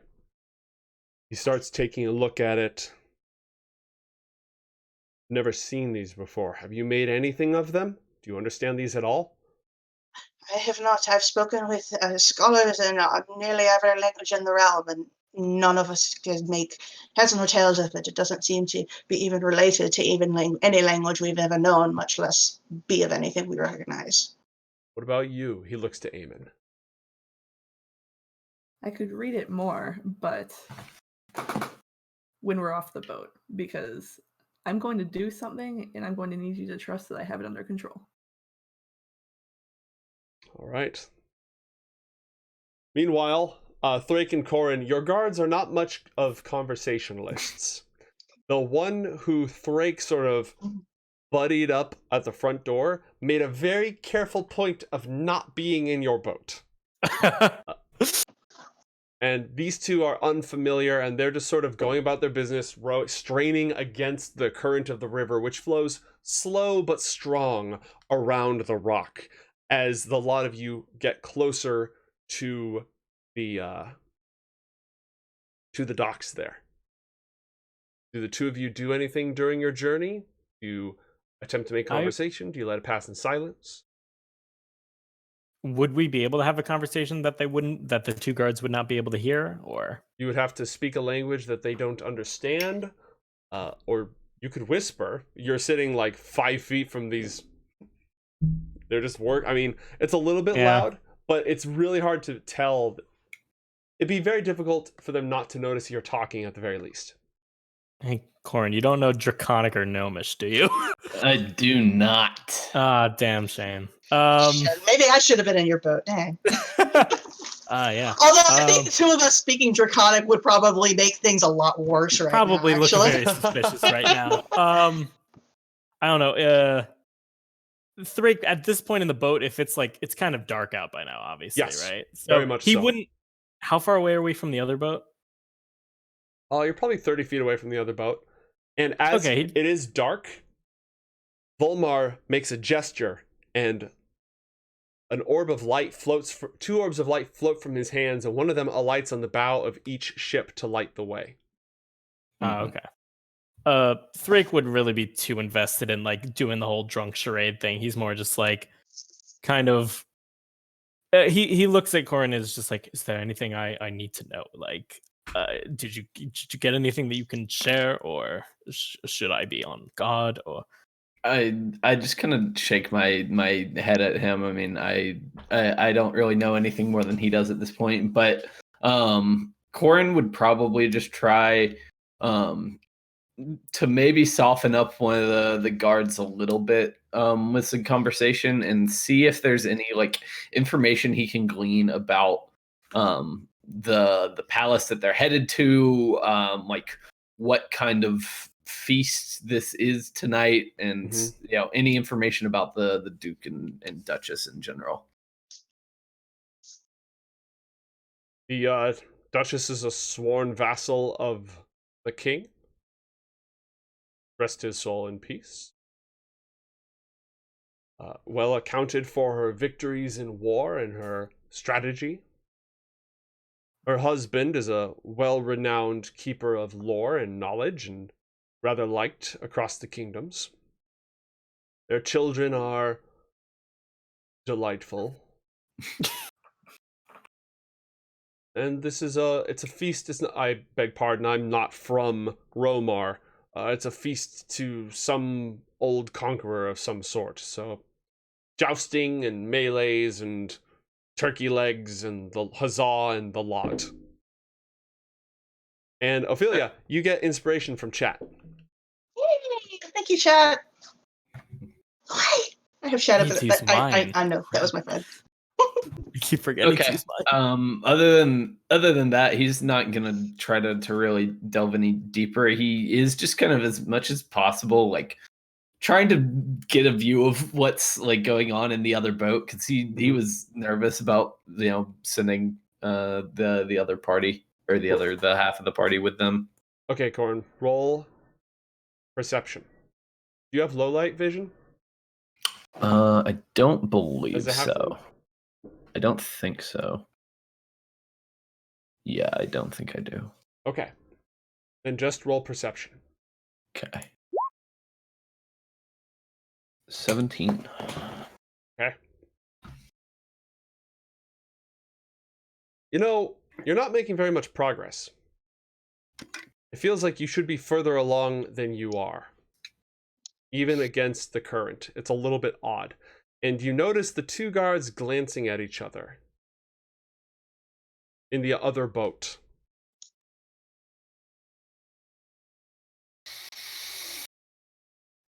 All right. I'm very on edge right now, but don't feel like there's a whole lot I can do. Okay. Without being too disruptful, could I tell that he's on edge, or would I just kind of? Your choice. Corin's choice. Yeah, I would have been like, because I'm short, so I'm like trying to like lift myself up off the boat to try and like look at what's going on over there. You can tell that I'm like a little antsy. I think Thrake trusts to kind of has his hand at his side where his weapon is, but doesn't make any moves or anything. Just kind of on ready for when any signal gets delivered. Okay. And could I have insight checks from Ophelia and Amon?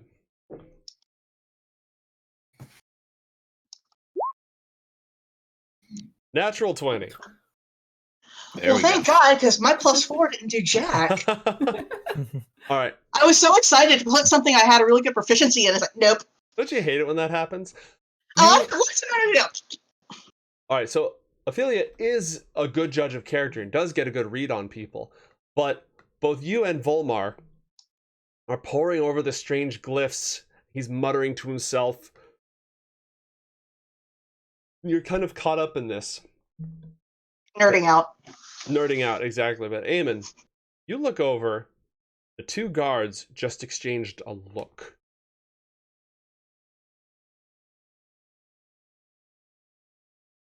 What do you do?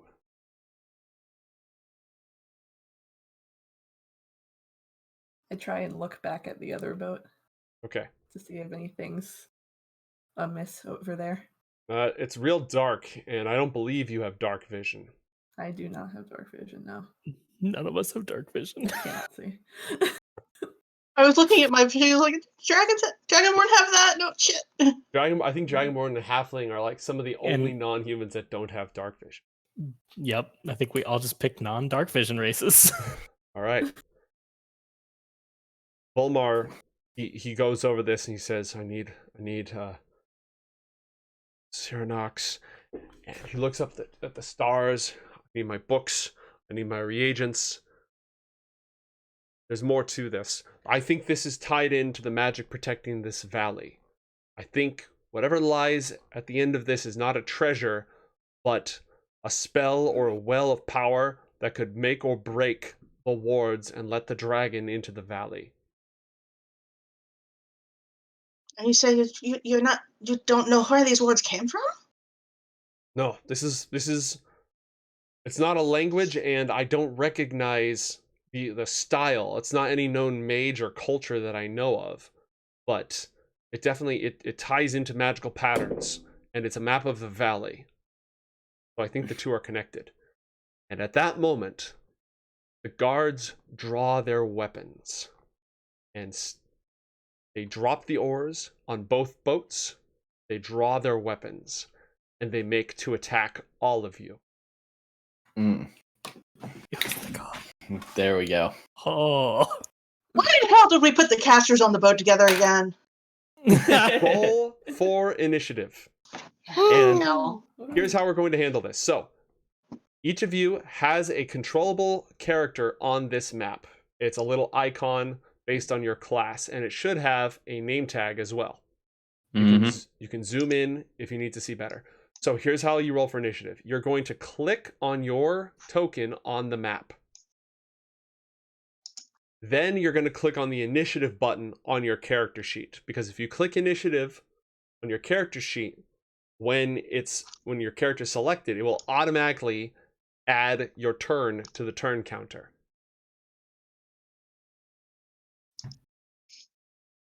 Okay, where is the initiative on the It'll be character? near the top of yep. your character sheet. Yeah, there it is. Did it work? Oh yeah. Yes, we have it did. 3. Yep, that worked. Everyone did. This is one of the only times that everyone nailed it on the first shot. Well done.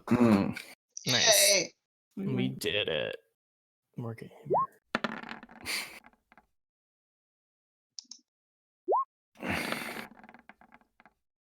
All right. Belia, you go first, but you were taken by surprise. You were not, so they don't act fast enough to attack you with advantage, but all you're able to do is realize the situation that you're in and be ready to defend yourself, but you aren't able to act this round. They go next. Oh boy. The guards rise to their feet, and let's see. All 4 of them will chant an incantation invoking the great dragon Ashardalon, and they lay spells of power upon each of you. I need everyone in the party to roll a wisdom saving throw against hold person. Oh, we are having a bad time. God help the rogue. Yeah, the one person least equipped for a fight on a boat. Oh, that's bad news. Let's see here. So, Jesse, you have been given inspiration from chat. Here, And that's it. Drake also has inspiration from chat. If you'd like, you may roll a second roll and take the better of the two. I would love to do that. I would desperately like to do that. So just roll another wisdom save. Just roll another wisdom save, and if it's higher, we'll take it. Did not matter. Did not matter. Oh, Wow, 2-0. that one took some effort. okay. Amon I'm dumber. is now locked in place, paralyzed, bound by chains of power. You are ideal. paralyzed. Not Let's see. ideal. Drake is also paralyzed. Oh, dairy. But Orin and Ophelia are not. And that is all that the guards can do on their turn. Orin, your turn. All right. Well, this is not a situation for Corin necessarily, but given that what's happening in front of him, he's going to pull out his rapier and he's going to try to attack the nearest guard. All right, so let me lay this out for you. Under normal circumstances, if Thrake was not paralyzed, you could move here. By the way, I'm using the ruler tool. You can use the ruler to draw on the map and measure distances. You could move here, and then you'd be able to attack and get sneak attack on a successful hit. But because Thrake is paralyzed, he doesn't count as an ally. Right. So are you just going to stab the person directly adjacent to you? Yeah, I'm gonna go after him. Roll an attack with your rapier. Make sure it's not an advantage. It's just a neutral roll. Yeah. 24.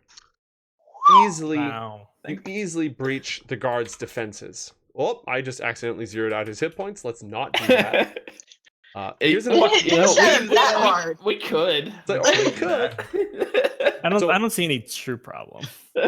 Here's a cool thing to know about your characters. If you click on the token that represents your character, you'll see some little bubbles pop up. One of them is green, and that has your health in it. Mm-hmm. So the guard who just attacked you took 11 points of damage. So what I did was I clicked on the green health bubble, I typed -11 and hit enter, and it automatically reduced his health by that much. Cool. So you can do the same when you take damage or you inflict, or when you take damage or healing. All right, it's Volmar's turn. He looks in disbelief at the guards that have just started attacking. And he casts mage armor on himself. He's surrounded by a glowing plate mail of opalescent energy to protect himself. And I believe that's all he can do on his turn. Amon, you are paralyzed, held in the grip of the hold person spell. You aren't able to do anything on your turn, but you can roll a new saving throw to shake off the spell. By the way, the person who's casting the spell has to concentrate on it. It's this person. If this person takes damage, then they'll have to roll a saving throw or automatically stop concentrating on the spell. But you get a new wisdom saving throw to try to resist. Yes. 19. You aren't able to do anything else, but with the help of a number, you break the chains of power holding you. It takes the whole turn. You are free. On your next turn, you'll be able to take a full action. Nice. Break, it's your turn. Similarly, you are held in chains of power. You may make a new wisdom saving throw at the end of your turn, which you nail. Nice. That's nice. They spent their whole turn just locking you down and not attacking, and then you spent your whole turn. So we might as well just have canceled these 2 rounds, except for the damage Corin inflicted. Ophelia, your turn. I forget, how familiar are you with 5th edition? It's the only edition I've ever played, but I've also only played one game ever. So okay, so on your turn, you can move up to your full speed, though I hope you're a good swimmer. You can take an action, which would be a spell or an attack, and as a bard, you can use a bonus action to throw out bardic inspiration. Okay. All right. Where's my... Let's see.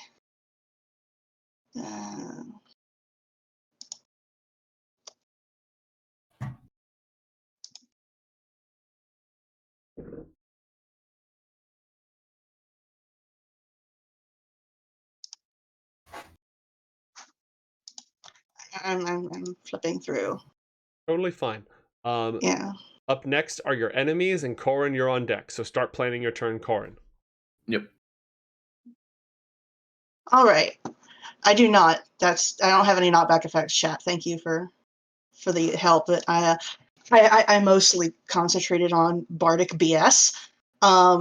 So I am going to, let's see. Can I tell, looking at these guys? Yes, I am going to give. Can I give bardic inspiration to Volmar? Yes. I will do that then. Okay. Bonus action, you hand out bardic inspiration to Volmar. Okay. I've got a 1 for the day, so let's see. My action. Can I tell by looking at these quote unquote guards, like which of them is like more, if they're both spellcasters or if one of them is more physical fighter? Can I tell that just at a glance? Well, I can tell you both. All 4 guards cast a spell in the first round of combat, and they all cast the exact same spell. Okay. Then I will look to the guard on at the front of the boat, the one on the opposite side of Amon from me. Mm-hmm. And like, can I cast a spell with Amon the Way? It's just a creature of my choice that I can see within range. Yeah. It does the spell. Does the spell require an attack roll? No. Okay, then you can go ahead and cast it. Then I will cast Tasha's Hideous Laughter. Do you have any jokes or bad puns that you can use as the component for this spell? You don't have to. I'll say, my dear, I'm afraid you have more than one cranky old dragon to worry about tonight. All right. A wisdom saving throw. Survey says... and armed, like, after casting this spell and with this blade drawn, just throws back their head and starts howling with laughter and just uncontrollable wheezing. Can I high five Ophelia? Yes, high fives are a free action. Yeah, good one. Oh, falls prone, incapacitated, and unable to stand up. All right. So at the end of the enemy's turn, and anytime it takes damage, it can roll a new saving throw. All right, so you've done that. There's not a lot of room to move, and you've taken a bonus action. All set for your turn? Yeah, that's what I've got. All right. It is their turn.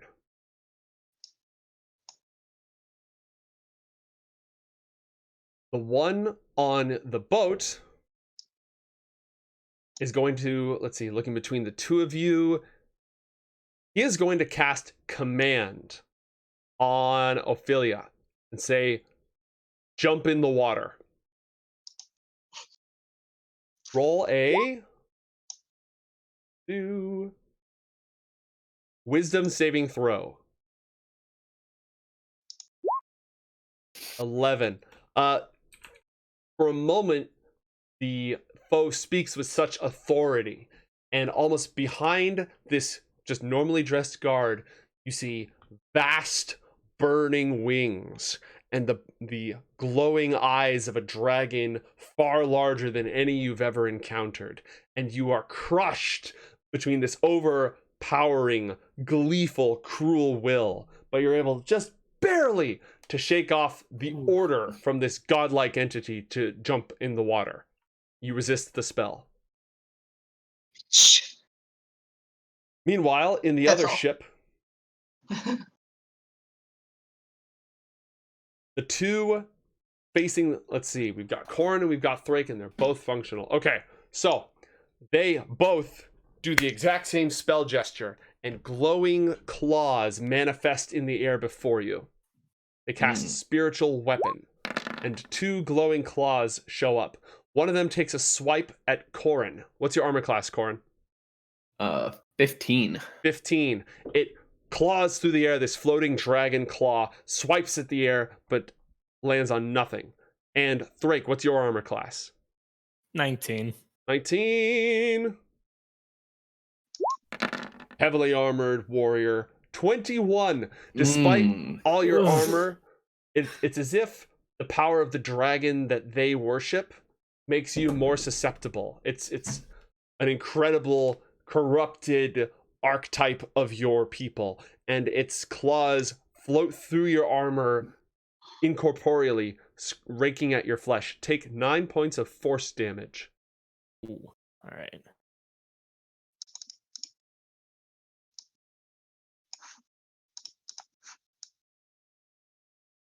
And the last one is still just laughing hysterically. We're going to roll a wisdom saving throw.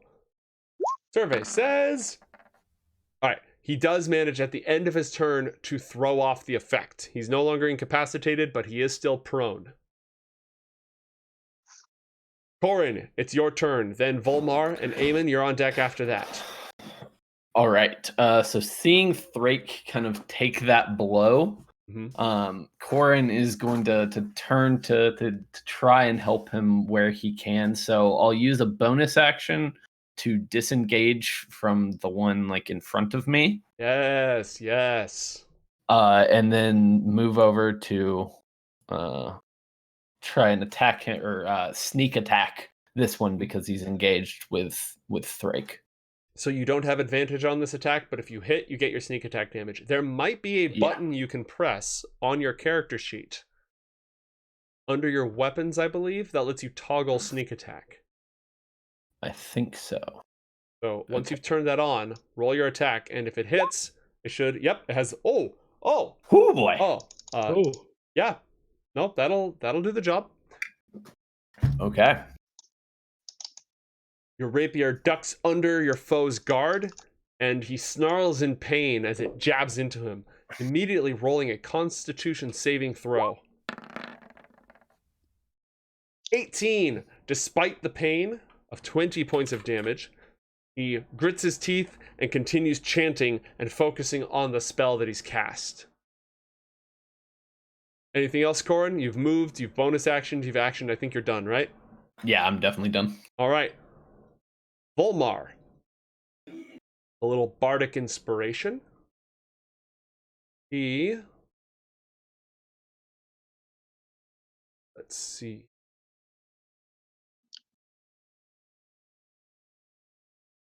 He takes a quick look around the boat, doing some mental geometry, shakes his head, no, not here.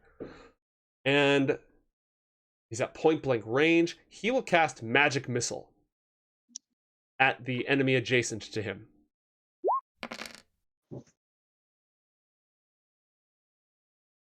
What? That can't be right. I think he has to roll it 3 times because it's 3 missiles.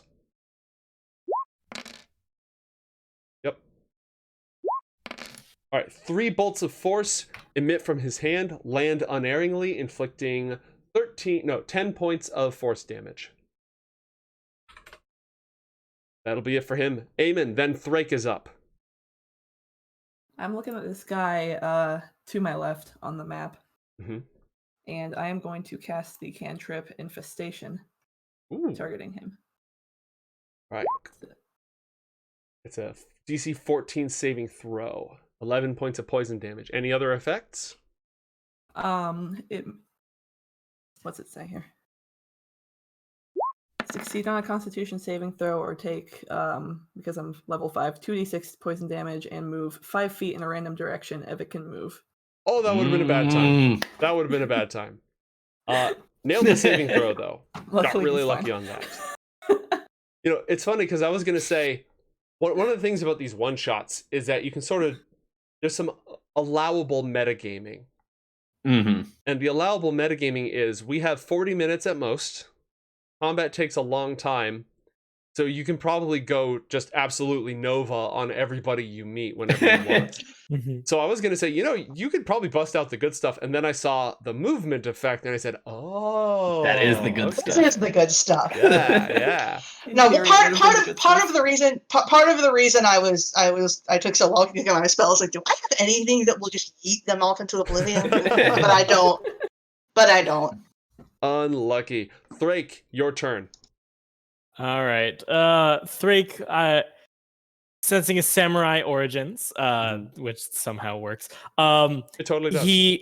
He puts his hand on his warhammer at his side and activates his fighting spirit, which means at 3rd level, I get 5 temporary hit points, and I get advantage on weapon attack rolls until the end of the turn. So, actually, I have a quick question. For Action Surge, does that need a bonus action or an action to activate? Nope. Okay, then I'm free also real estate. going to activate Action Surge. So, let me just add the temporary hit points for a second. Popcorn.gif. So what I 5. recommend doing for temp hit points, you can do it on your... Are you putting it into your character sheet? I put it on my character sheet already. Okay, great.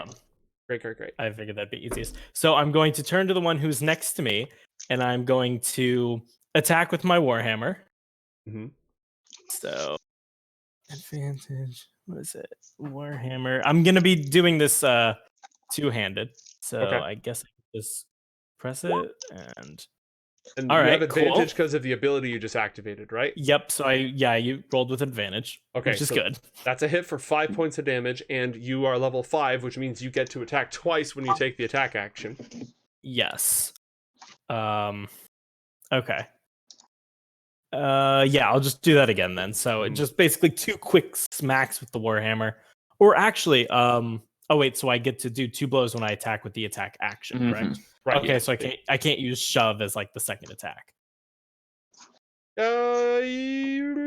Pretty sure you can. Oh, okay. Can I? Pretty sure you can. Can I attempt to shove him then? Yes, that's just good. All right. So you deal 5 points of damage, and then are you sort of using the weapon and, or what are we looking for here? Basically, he smacks him first, and then he just kind of underhands tries to knock him backwards as far as possible. Roll an opposed athletics check. You have advantage. This is not an attack. This is an attack, but this is not an attack roll. Does Fighting Spirit give you advantage on athletics checks, or just attack? No, rolls? Just weapon attack rolls. Okay, so this will not count as a weapon attack roll. In that case, I will make an weapon attack roll. All right, instead. Swing it. So the second one, bam, 9 bludgeoning damage because I'm guessing a 24 hits. Yeah. So ultimately, you decided not to go for the shove, but the end result is the same. 1 strong blow, and then an underhanded one. He catches a few feet of air, goes spiraling back, and vanishes into the darkness of the river, defeated. Nice. And if you action surge, you can run it back. Oh, wait, what? You can go attack the other one. Did you use you're your right, action surge? Yeah. Yes, I did. Right, I forgot. I get the second action. Right. So all you right. can move yourself, and you should be able to drag your token. Yep, there you go. So he goes over, and so I can't use fighting. Wait, it's the end of my turn. I can do it again. Yeah, same turn. Yeah. So double smack. Wow. Jesus Christ, dude. Frank just really was angry at these guys. Are you sure you're not the evil end boss dragon? He's just really, he's like, this is what you get, and just basically this one he bangs on the head twice with the hammer. He's just kind of angry. That's fair. Feels like a fair take. He was not expecting to be held in place for a turn, and he wasn't expecting these two to turn on him. He was waiting for Volmar to turn on him, so he's just angry. Okay. Yeah, he took a beating, and he's clearly bloodied and battered, was not expecting this level of resistance. Top of the round. Ophelia, it's your turn.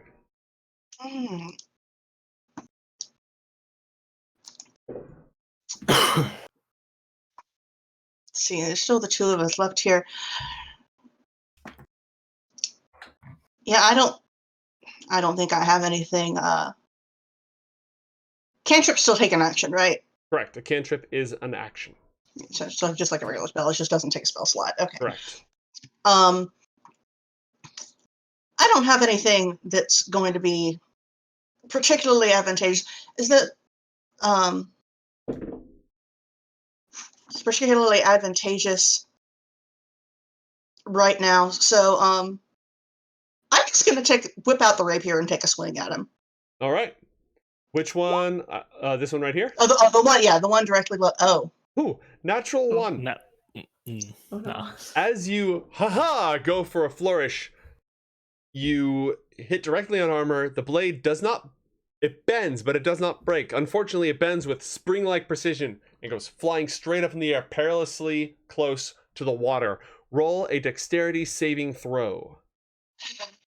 Well, at least that's something. You barely manage to snag it before it falls into the river. You are not Ooh. disarmed. You have, however, used your action. You may use a bonus action to grant bardic inspiration, or you may end your turn. Yeah, I'm gonna save that one, the last one I've got, and end my Okay. turn there. But that was cool as shit. Like I may have done effectively nothing, but it looked neat, which as a bard counts as a victory. Exactly. All You that matters looked is good while that doing story. nothing. The aesthetic. Yes, girl, give us nothing. All right. It's their turn. Drake, the one that you just beat senseless, spits out some blood and then looks where like his compatriot is flowing down the river and calls out a curse in Draconic. Ooh, I understand that. Yes. Can I hear it? Because I know that too. Yes. Oh, roll perception. You're kind of far away. There's a lot going on. You're on the water. There's creaking and all that stuff. I just almost yeeted myself. No, I don't hear shit. You hear that it's happening, but you don't hear the details. Yeah. All right. We found the drawing tool. Yeah, that's my bad. I was trying to figure out the ruler. Totally fine. Yeah. Honestly, it's better. You know how there was on the front page, Tales from the Golden, there was just this huge gnome? I showed up to one of these once, and there's something that usually happens when people discover the drawing tool. And I prefer not to have it on broadcast when possible, but It's the same yeah. thing that happens when pretty much anybody on Earth discovers a drawing tool exactly. Mhm. and is So- left unattended. I'm Phallic. used to that. I wasn't expecting like this with just those tools, like not super sophisticated art tools, this entire You've Been Gnomed gnome on the homepage. So I was like, all right, everybody, we're going to sit down and play some. Yep. Beautiful. All right. Anyways, a curse in Draconic. And he says, Heart Eater, let the blood of your faithful bring forth your servants. And he takes some of the blood that's coming out of his mouth and smears it across his head, and then with a cry rolls the Constitution saving throw that I forgot to make him roll last time to see if he loses concentration on his spiritual weapon spell.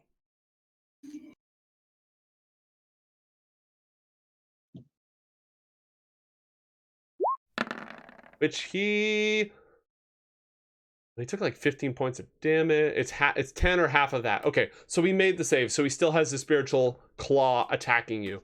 So he'll go ahead and just have it lash out at you once again.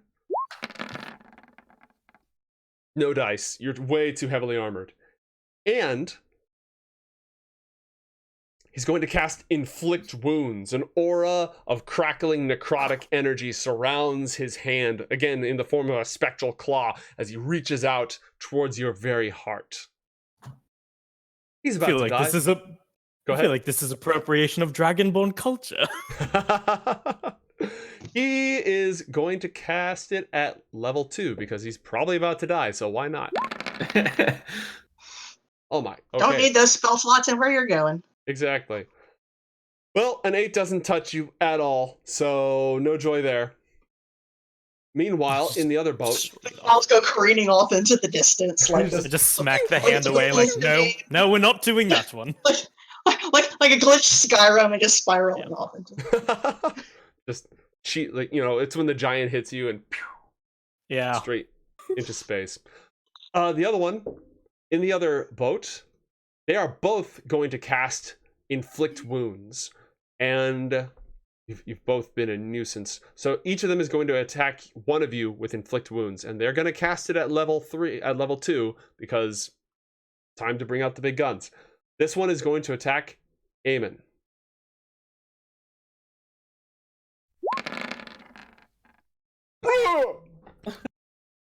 Oh no. What am I rolling? Sorry. Nothing. Oh. Nothing. I'm just But suffering? you will Okay. shortly be rolling death saving throws. Oh no! I rolled a natural 20. Yeah. I'm helping. Yeah. The baleful energy racks around as he reaches out and touches Amon directly in his heart, and it arcs through Amon's body, siphoning the very life force, and you find yourself suspended between life and death, unless you have more than 39 plus 9, 48 hit points. 32. Okay, yeah. You are immediately reduced to 0 hit points, and you are unconscious. It was nice showing up. Thanks. Oof. Thanks, everyone. Ophelia will make a quite undignified squawk. Oh, the other one's going to try to do the same to Ophelia. So as you squawk, embrace the talon of Ashardalon. That is the noise that spell makes. I'm going to say a 20 probably hits you. Yeah, what? That's against what? 26 points of damage. And I then- have 28 hit points. Well, now you have 2 hit points. At that exact moment, Penumbra, an incorporeal entity only Amon knows the nature of and anything about, breathes life. It is not your time yet to cross the veil. Breathes life back into you, and chat just gave 2 healing boosts. So, Thank you, Jet. Amon, There you we go. immediately heal 5 hit points. I'm alive. You are prone, you got knocked down. But you can get back up again. They're never going to keep you down. And because you have 5, the other healing boost is going to go to Ophelia.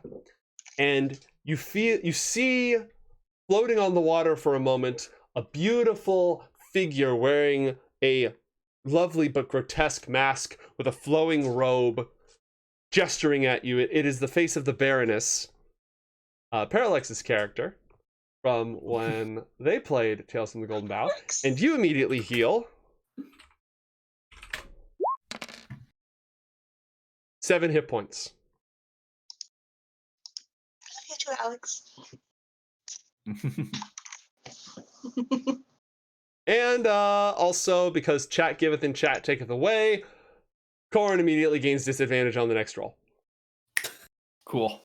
There we Yeah. go. I know your type. You see everyone else being too nice, and like, no. We must no, tilt can't the have this. scales. It's okay. All right, Corin, it's your turn. Okay. So I'm gonna shout it at Thrake. You got that one. And I am going to do what I can to help with the enemies in the other boat. So I am going to cast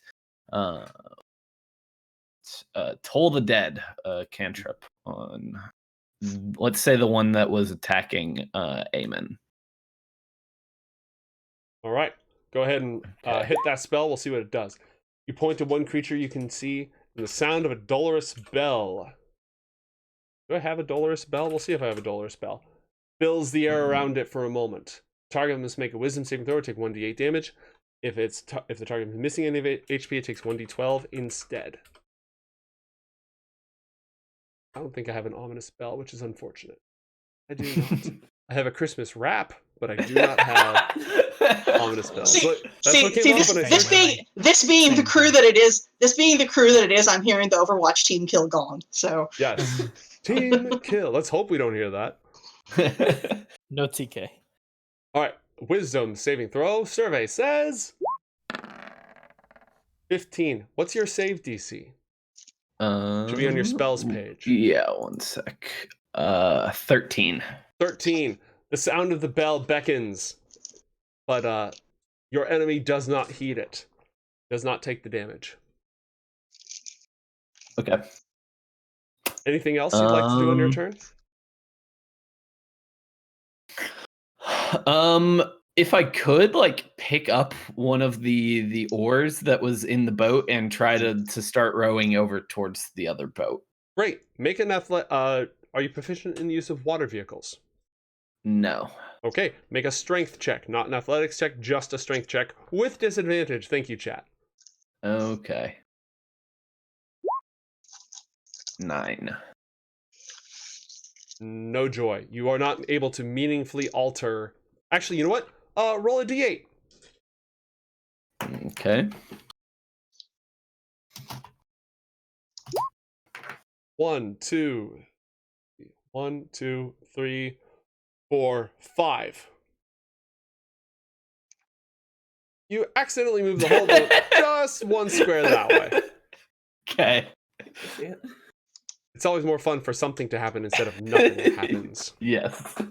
All right. Volmar.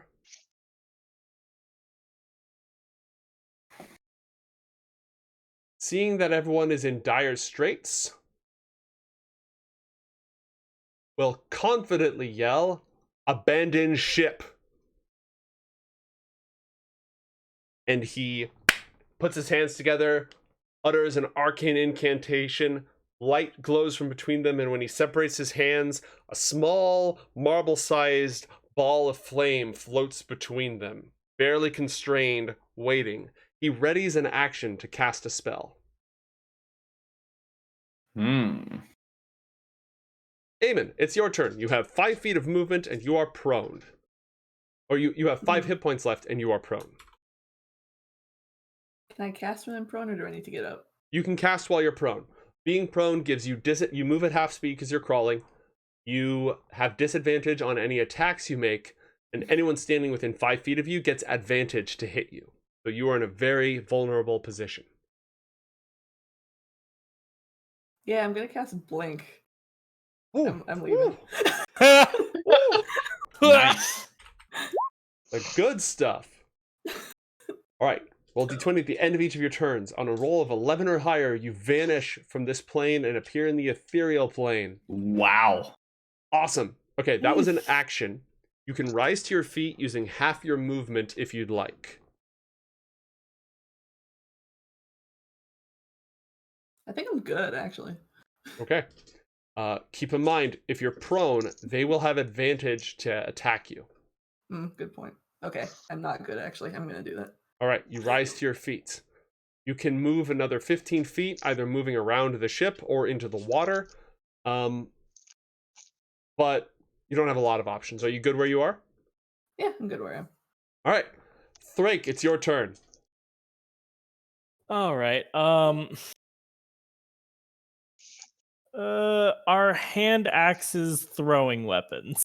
Yes. Okay. I am going to I'm going to go for let's see if I can draw a shape. The guy who is on the bottom of their boat, the closest towards my boat. That guy. I am going to throw a hand axe at him. Okay. I believe. I'm gonna check the range on a hand axe. Is the range written on it? On your It character is not sheet? on mine, but I think it's 2060 if it's throwing. Yeah, I want to say it's 2060. So this will be with disadvantage. Okay, I will activate that. Yeah, it's 2060. Okay. That's a long shot. Actually, I am going to once again activate Fighting Spirit. All right. I should point out before you do that right? that you just got inspiration from chat. Oh, well then, That's never only mind. effective on one roll. Yes. But I think I will use that inspiration. So does that make it normal, not disadvantaged, or does that give me a modifier? Okay, so it's a normal roll then. Correct. All Clean right. roll. So for my action, I will throw it. It's a 14 to hit. All right. Well, I mean, they're not wearing the best armor. They're wearing finely made armor, but it's not like really particularly thick armor. A 14 is a solid hit for 7 points of damage. Ooh. All right. So your foe is bloodied and unhappy, but still standing. All right. As a free action, I want to turn to Corin and just say, "How are you at swimming?" You still have an attack. You took the attack action. Oh, that was my action. This okay. You're still you can still okay. ask him how good he's at swimming. I just want to make sure you Oh, get yeah. your second attack if you want it. Is action surge still activated? An action surge, it activates for 1 turn. But when you Okay. you're a level 5 Oh, fighter. right, I'm level 5. Yeah, I forgot. yeah. You just get 2. Yeah, I just You're get just 2. that cool. So then I turn around and just like absolutely wail on the guy behind me. He's like, Yeah, for style, I'll even do it 1 hit. okay, roll the attack. Ooh. So it's a 12 to hit. Not good enough. So I swing at him, he probably ducks. And then I turn to Corin and just say, "So how well are you at swim?" I can manage. Good to know, just in case. And yeah, I guess I end my turn. All right. So yeah, he used inspiration on the first attack to negate disadvantage from long range, which allowed that hand axe to hit. So that inspiration has been utilized. Okay. Moving on.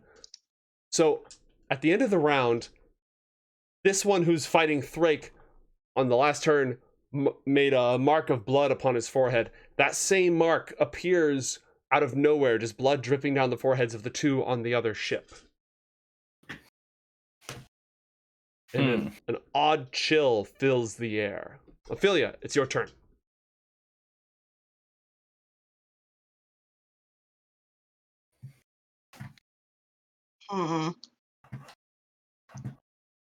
Everything I have is absolute focus for close quarters.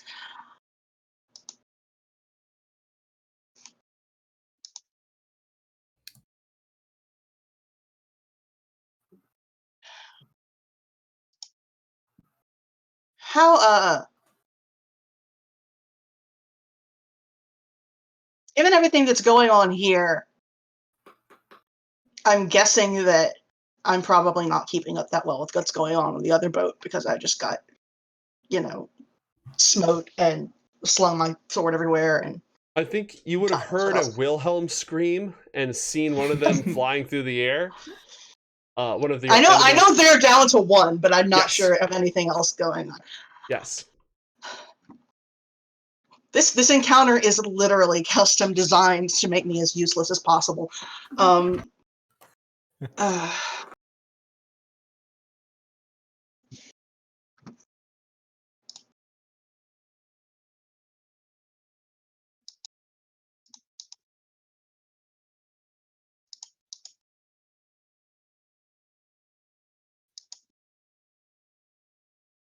Corin, after your foes move, you're on deck. All right.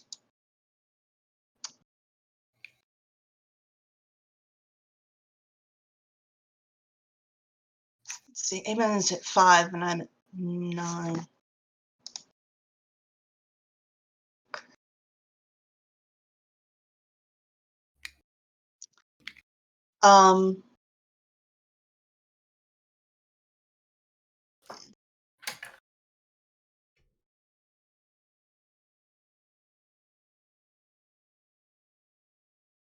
I can't decide whether to try to be a bastard or be practical, and I think I'm going to go with practical because none of my bastardry has worked so far. I keep getting hit with things, and my bastardry is supposed to prevent that. But I will look at Volmar and I think whatever he seems relatively confident that he has got this under control, and I don't think anything else I can do is likely to make much of a difference in whatever he's about to do.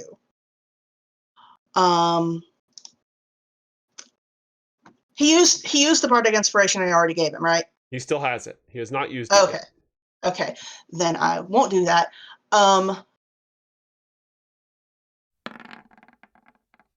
In that case, I will do the boring thing, unfortunately. and cast Healing Word at 2nd level on myself. That is a bonus action, leaving you with an action after that.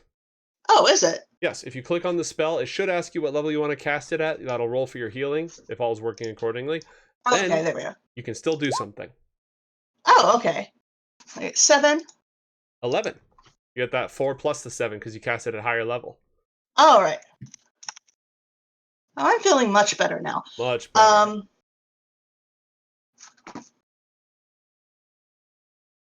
Can I cast the same thing again? No, you can only cast one spell. You can use a cantrip, but you cannot cast another spell on this turn. Okay.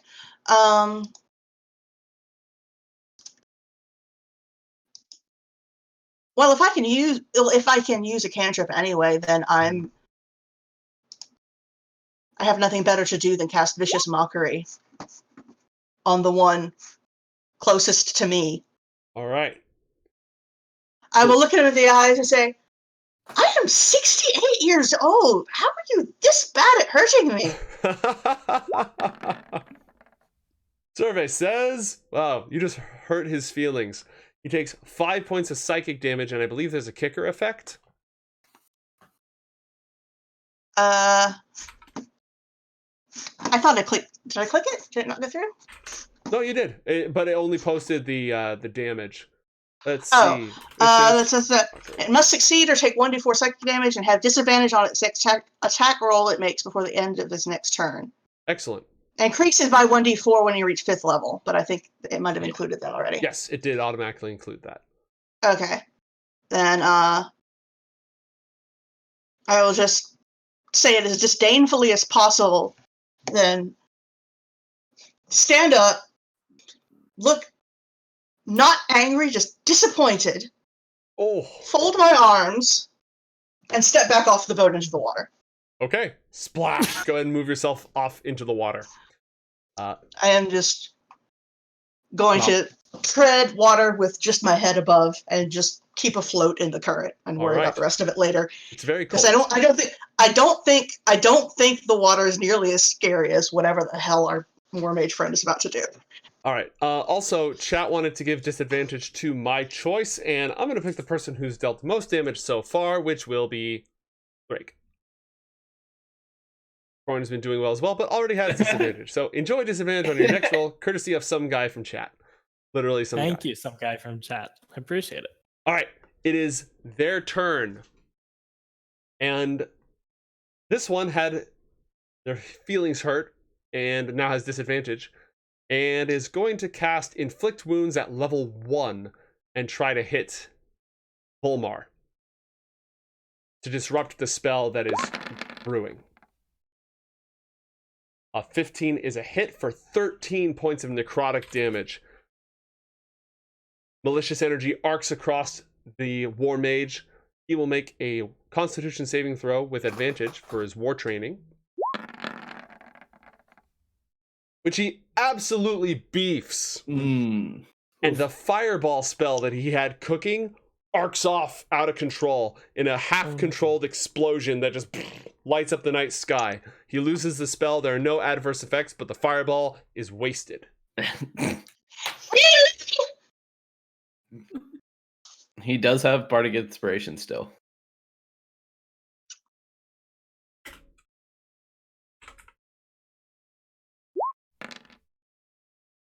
Yeah, that still happens. Yep. On that roll. Oof. So, Damn, I'm disappointed in Volmar now. oh, don't do that. That'll give him a disadvantage. It's other just quiet one, disappointment. the other one is going to cast Inflict Wounds on Amon. The level 1 spell slot.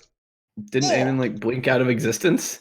Oh, we never made that roll, did we? I guess we didn't. Yeah, roll 1d20. Oh, yeah, so that takes /r space 1d20. Great call. I need to put a little blink icon so I remember. Yeah, Right, that's what would have happened if you existed in the mortal realm at this time. Just kidding, I was gone. Which you do not.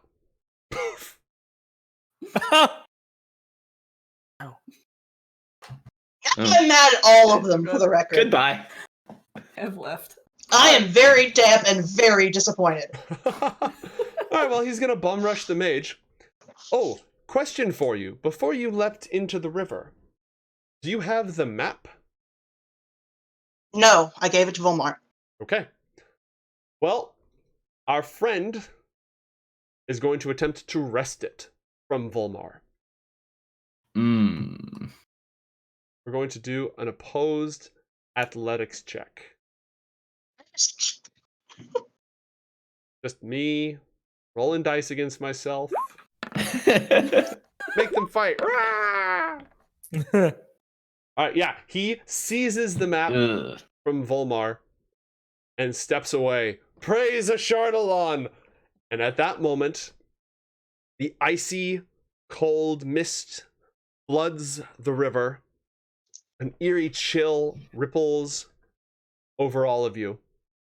And a dark shadow passes over the clouds. Oh, I just God. ruined this for everybody, didn't I? Oh, A no. creature with the likeness of a dragon, but an otherworldly, infernal air about it, stretches its wings within the mortal realm. There's a glint in its eye, the smell of brimstone and infernal ice falls from its wings. Let me see if I have a picture of it that I could show the party. Let's see here.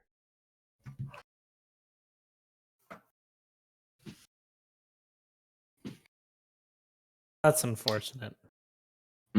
Spooky boy. Yeah. Yeah, I don't like that. It is summoned into the mortal world with a roar flying overhead.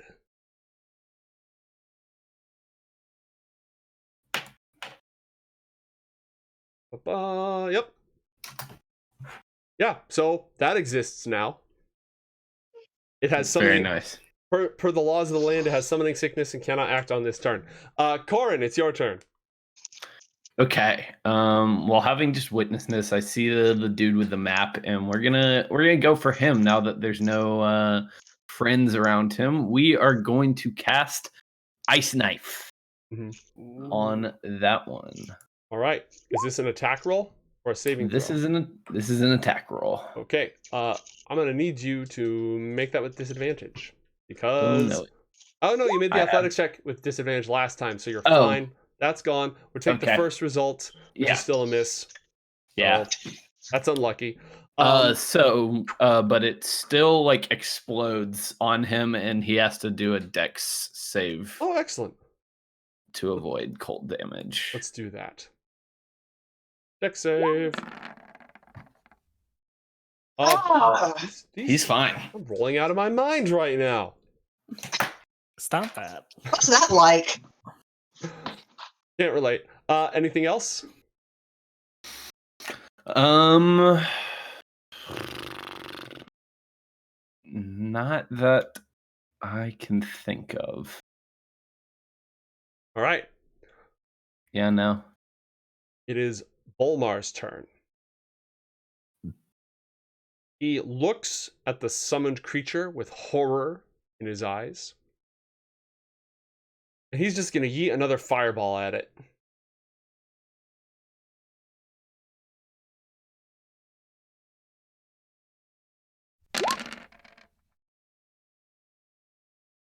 The creature from beyond rolls a dexterity saving throw with advantage, which it still fails,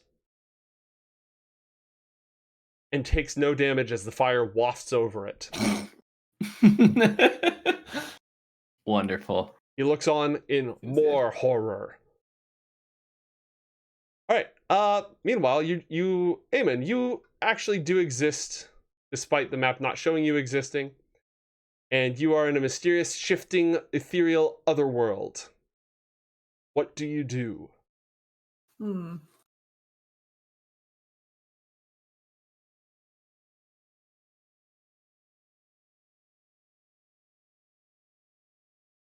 Just so I make sure I understand this, it has a. I misread this. Yeah, I roll d20 after each thing. I reappear and then roll d20 at the end. So you Okay, automatically just wanna make sure. reappear, and you can reappear in any square within 10 feet of the square you started in. So you can be anywhere you'd like around here. Okay. I'm gonna be right next to Volmar. Oh, Okay. I can't. I'm gonna be here. Cannot move. Anyway. And then I'm going to I'm gonna look back at this guy, Mm-hmm. the one who's right next to me before I move, the one right at the end of the ship, Yes. and cast Enemies Abound. Ooh. I almost took that. So he needs an intelligence saving throw. All Unless right. he's immune to being frightened, which I assume he isn't. He is not immune, but he has advantage because he's a fanatic. Let's see. Intelligence save. Survey says. On a fail, loses the ability to distinguish friend from foe. Okay, so he just has to target any random creature. Excellent. And now I'm gonna leave again. In Okay, theory. roll a d20 to see if he phase out of Just reality. kidding, I'm staying put. Well, Good JK, All right. suffer with the rest of us. Not leaving. Tracer blinks accidentally into the same spot. I hate it when that happens. You blink right into the path of charging Reinhardt. Unlucky. Thrake, what do you do? All right, first attack. Gonna try hitting that dude again, and I get disadvantage, right? Yes, on your first Okay. attack. All right. I'm actually going to activate Fighting Spirit again, so I neutralize it. Okay.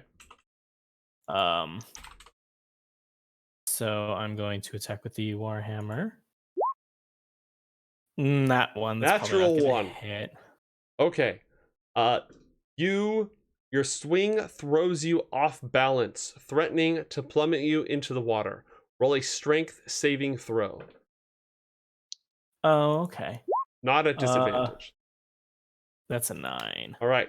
You are now clinging to the edge of the boat. Mm-hmm.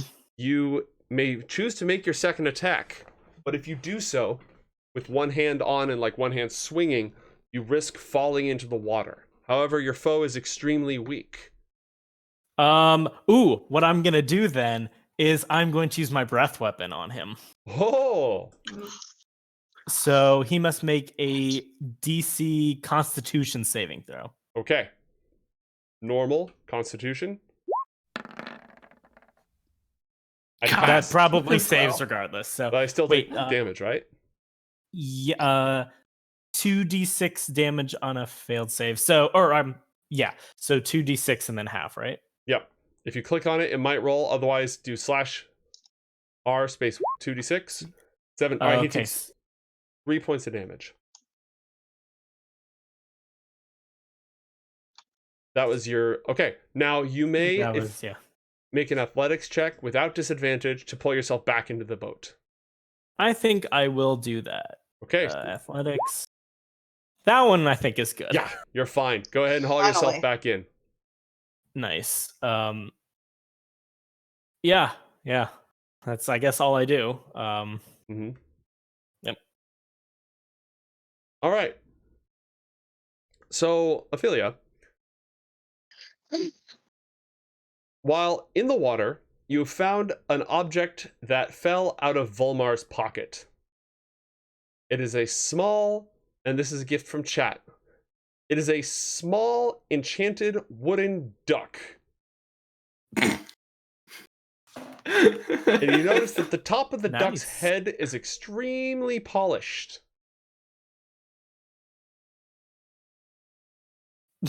Well, Do with that what you will. I Chuck the will. duck.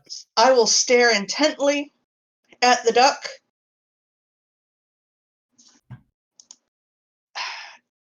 Frito, shut up.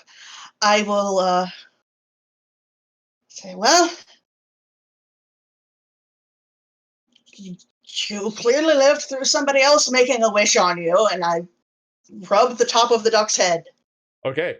The duck grows and grows and grows until it is now a large floating wooden duck. Look, chat wanted a rubber duck, and I went with a slightly more period piece, but here you go.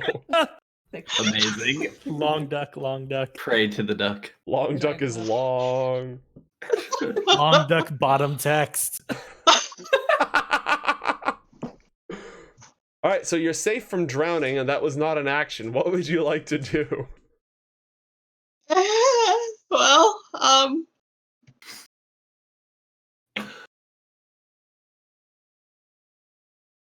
am I like sitting astride the duck? Yes, you are Or riding standing the duck on? Okay. into battle.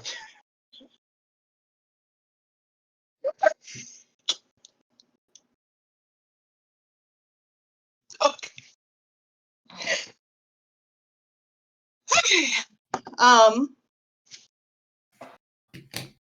Okay. Well, I can't see. I'm too far away to hit anything anyway.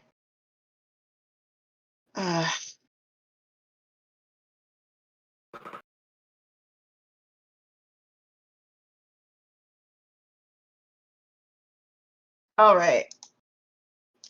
And what's this icon on the one on the front of the boat So again?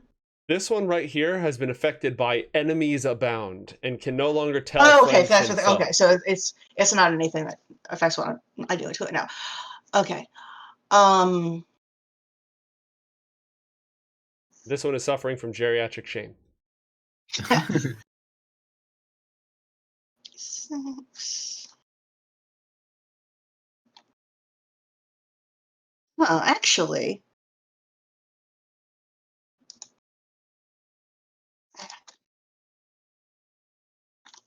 okay.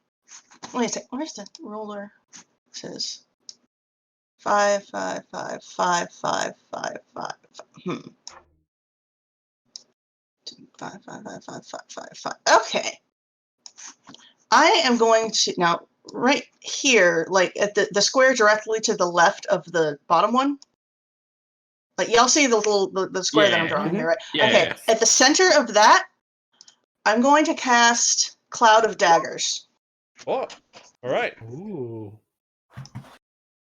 Which fills the air with spinning daggers in a cube 5 feet on each side. And every creature takes 4d4 slashing damage when it starts a turn in that cube. Okay.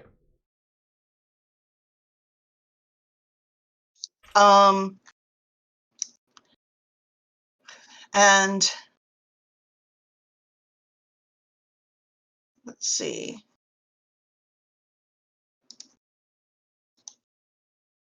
Bonus action. I don't really think I can do much of anything except let's see. I've got one more Bardic Inspiration die, and frankly, I don't know which of you chucklefucks I expect to make any use of it. Because Volmar still has it. No, he used his. Yeah.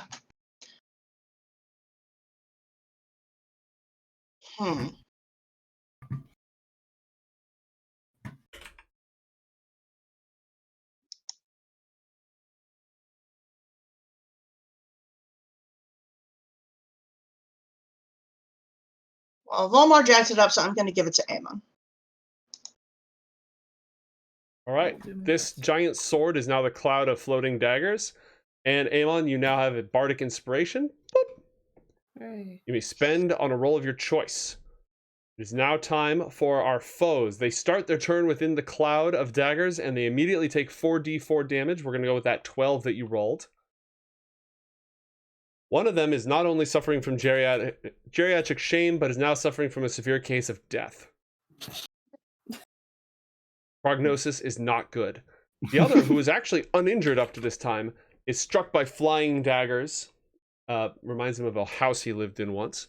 And enemies abound. I believe gets an immediate saving throw.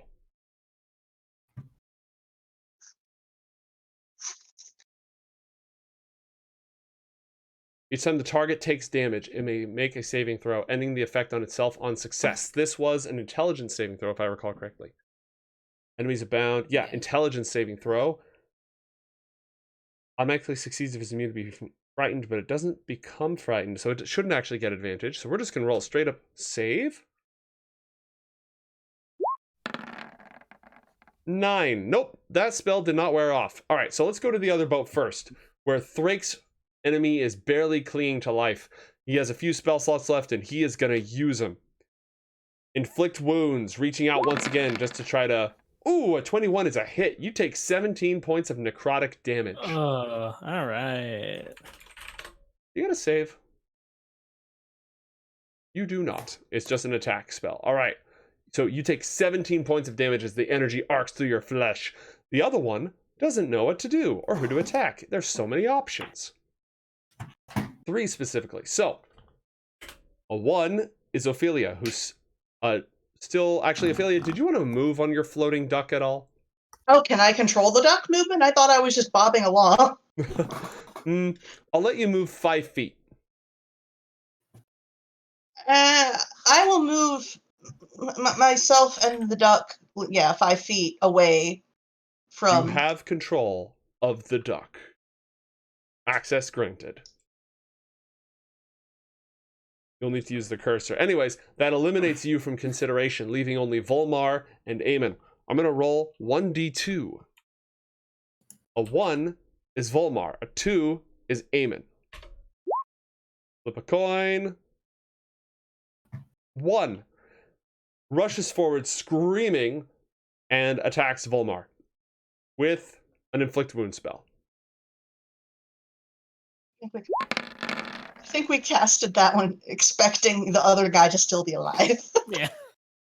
You know, Sorry, it's I only have 5 health. yeah, Amon is You so would have low done this that- anyway. Let him tank. Volmar is severely wounded. He groans in pain. The horror summoned from beyond lands next to Oh shit, I the forgot that. guard. Directly into the flying daggers, taking 12 points of damage. It ignores it. It reaches out with its terrible claws. Slashes your foe for 10 points of damage. Who immediately rolls an intelligence saving throw to throw off the spell. Amon, does a 12 save? I don't think it probably doesn't. No, 14. 14. All right. The spell is not lifted, but in its claw, the creature now has the map. Ducal has spent a treasure to upgrade the duck to give it an air horn that inflicts damage. All right. Frito's one of my favorite people on the planet. Incredible. And not because of this, but rather this is that evidence as to why. The battle duck is armed and may be used on your turn. It is an action to activate the battle duck's death quack. The summoned creature, the duck also now has inspiration from chat. The summoned creature seizes the map in its talons and spreads its wings, preparing to take off. Corin, it's your turn. One foe remains here. Yeah, I'm still more concerned about the map, like this guy's on his last legs, so I am going to just take a shot at the creature with my bow. Okay. Roll the attack. Okay. 24 to hit. It's good. However, it takes half damage. Okay, then I guess I'll give another little attempt to row our way over there. After taking damage, it uses its reaction in anger and rage at being attacked. And it chomps down on the guard in a scene best left undescribed. And when it's gone, whatever's left of your foe's head is mostly not there. It just takes the arrow, bites the guy in the head, and roars in anger. And what else were you gonna do? I was gonna try to row over in that general direction again. All right, well, it went you so don't well last time. Roll an athletics check, and because you don't have disadvantage this time, the higher the check, the closer you'll get. Okay, athletics. That's a nat 20. Briggs yells out, "Why are we going towards it? Why? Drive me closer. It's got the Why is map. this a good idea?" Drive me closer. I want to hit them with my sword. Hit it with my sword.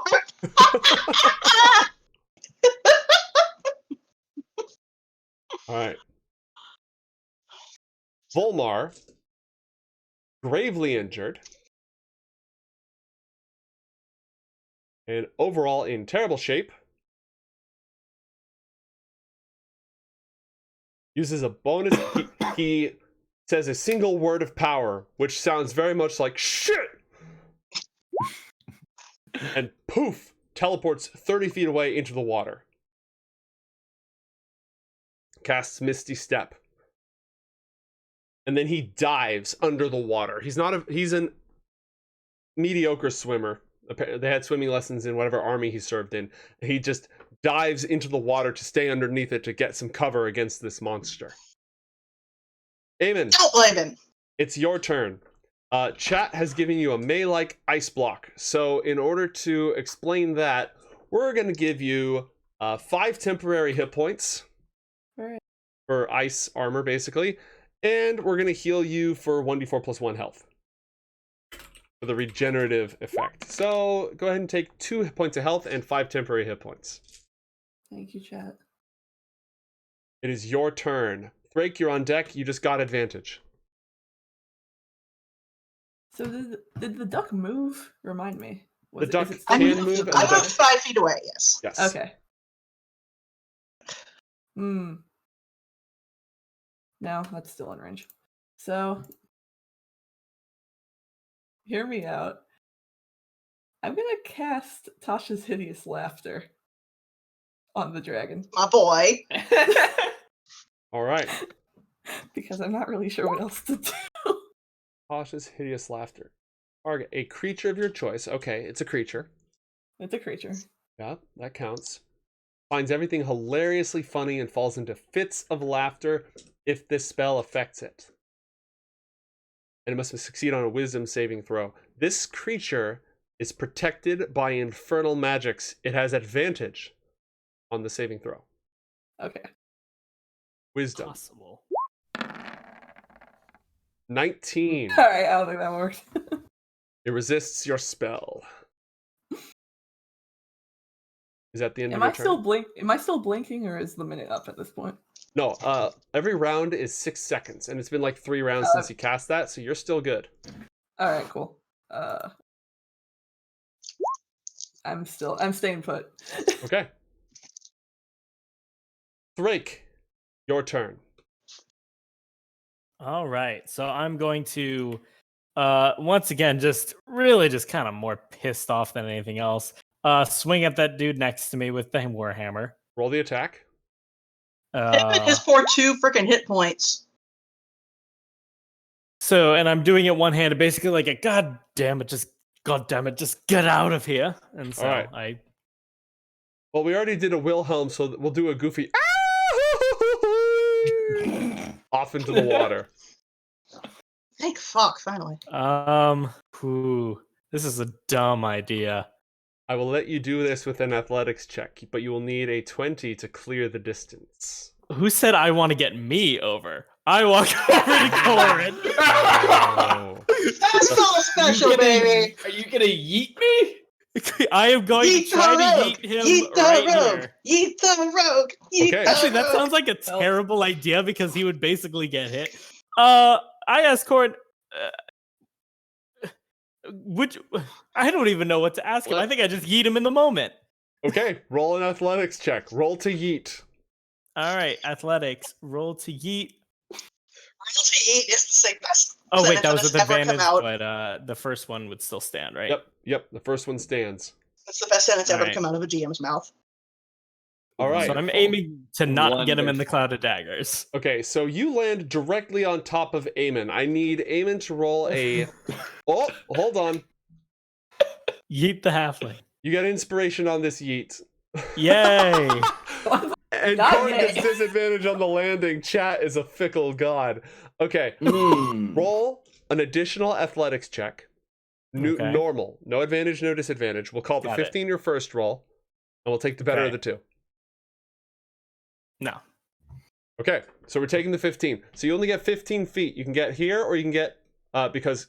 Oh. No, you'd be able to get just there with exactly a 15. Okay, then I'm aiming for here. Corin, you find yourself flying through the air with the greatest of ease. A daring young halfling of the flying trapeze. Roll an acrobatics check with disadvantage to stick the landing. Okay. A 9. Okay. You take 1d6 damage from impact. And you are teetering on the edge. So take 4 points of damage, and you are teetering on the edge. Any attack that hits you will force you to make a saving throw or fall in the water. Okay. I'm also, because I realize it's still my turn, I'm just also going to use second wind to restore 1d10 plus 5 All right, roll hit it. points. So I'll do that. Yep. Ophelia, you're up. Then, well, all those guys are dead. Then the creature, the dragon fiend. And then All Corin. right. Oh, there we go. Well, I was thinking this way Amon did. I was going to desperately try and throw one of my restricting spells at the thing. But given the current situation, I think I'm going to hedge my bets momentarily. Use my action to cast. Let's see. Double check. 4.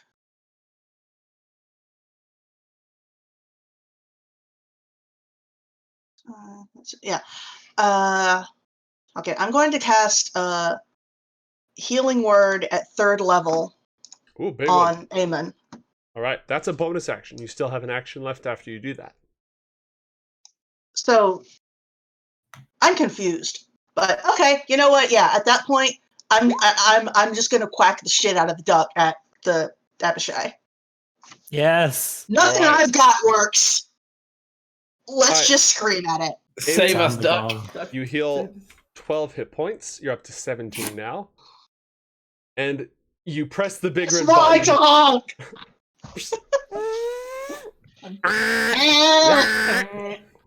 It releases as a thunder wave spell. An echoing boom rocks across the boat, which splinters into pieces and begins to sink.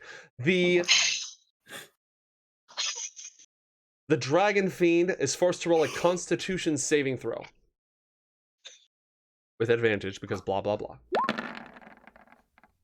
Which it beefs. Nice.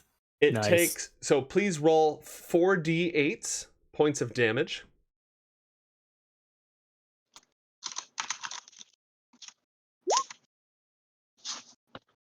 Nice. It takes 20 points of damage, and it gets blasted 10 feet back into the water.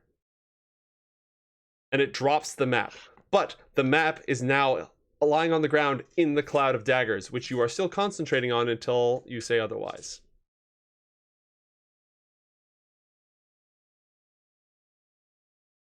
So the boat's like starting to sink, but it's not.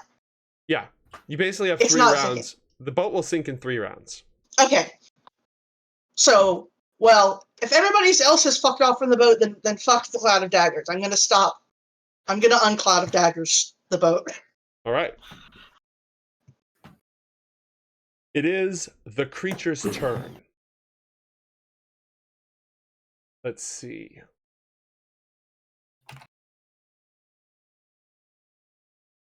It climbs back onto the boat.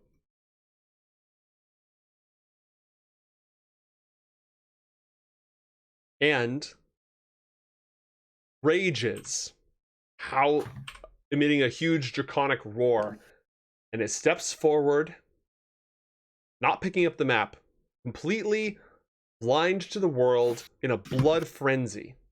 All of its attacks this round get advantage because it is just so angry, but it's leaving its defenses open, meaning that anyone who makes an attack roll against it until the end of its next turn gets advantage. It is going to swipe at Corin, who just got yeeted with its longsword, wielding it one-handed because it needs the other hand to use the claw attack. Oh, That's not That's bad. a hit. Yeah, but you only But take not 5 good points damage. of damage. Okay. that's good. And it is going to claw you, also with advantage. Does a 14 hit, Corin? It does not. Right before your face. But I do have. What check did I have to? I had to roll some check to stay on the boat because I was Yes, you on must the roll edge. a dexterity saving throw. Okay. Saving throw. he's a rogue. Dexterity. Ooh. Oh. That should Oh. not be at disadvantage. Yeah. Sorry, it should not be. It But should. the first roll stands. should The first just- number yeah, just stands. So, Oof. you are knocked by the momentum into the water. All right. Corin, it is your turn. Okay. Well. Is there room on the duck for him? Yes, Or is it just... there is room on the duck. Okay. Well, in that case, I am going to try to clamber aboard the duck. All right. You roll an athletics check. If you succeed, you make it on the duck. If you fail, you lose all. You make it on the duck, but you lose all your remaining movement. Okay. Nat 20. Okay, you easily kip onto the back of the duck. Okay. Additionally, I am also going to cast Mage Hand to pick up the map out of the water. All right. You grab the map is on the ship, which is slowly sinking.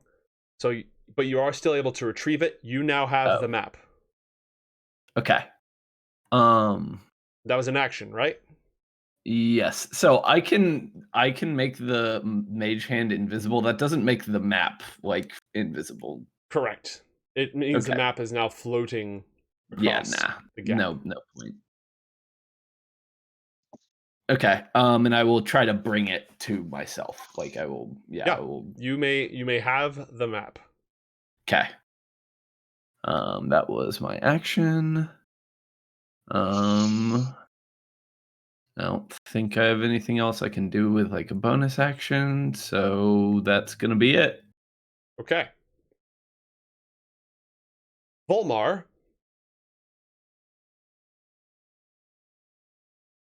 Briefly, he comes up for air, assesses the situation, casts Fly on himself, and rises up into the air 30 feet. That's all he can do. Amon, it's your turn. I had a really cool plan to get that map, and then Bradley just yoinked the map. So not thrilled about it. So what I'm gonna do instead? The dice yeeteth and the dice won't get the way. So I'm going to cast the cantrip Thunderclap since no one else is on the boat now. All right. And the dragon needs to succeed on a Constitution saving throw. All right. We take those. 18. Of course. This is Constitution is not this creature's weak point.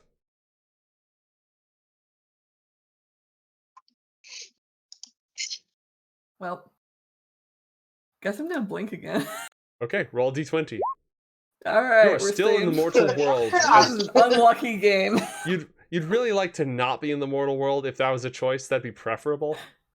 I'm gonna yeet myself into the water because it's about as useful. Thwig, your turn. So what would it take me to do to make the jump? Athletics check. The DC is equal to the number of feet you're going to cross. Okay, I'm gonna do that. Athletics. 17. 17. You easily cross the gap.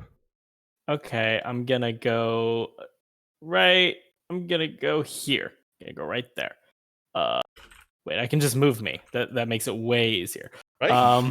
Yeah. So I'm gonna go here, and does that count as like an action? Nope, that's part of your movement. Oh, cool. Well, then I'm gonna attack.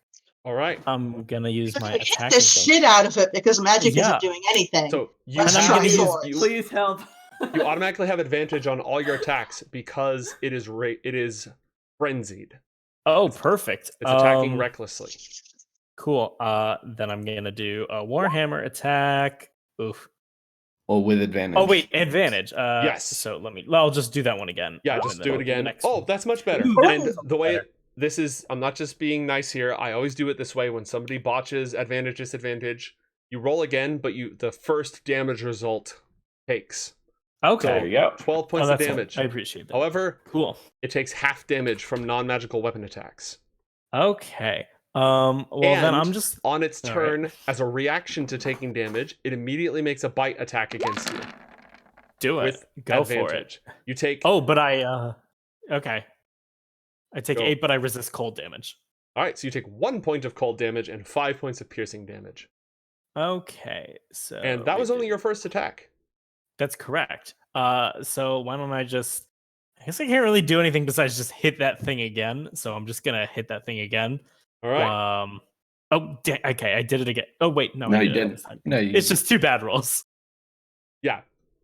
Accurate. And All unfortunate. right. I just yell in Draconic, "Go away, please!" It snarls with flecks of saliva that are slowly turning into ice. You notice this creature is clearly somehow connected to white dragons. It has the features of white dragons. It has like that icy aura around it, but it is no true dragon. It is something of the underworld. I turn to everyone else. He does not represent my people. I swear, not a representative. It's Ophelia's turn, then it's the monster's turn. And Corin, you're on deck. By the way, the creature is looking bloodied and beaten. It's below half of its health. You have it on the back rope. All right. Well, I'm too. You said the horn is a thunder wave spell, right? So it would hit Correct. the guys on the boat. It would too. That's the absolutely last hose thing. everybody on the boat. Yeah, no more of that. No more wide honk. White Hawk happy. All right. Well, left.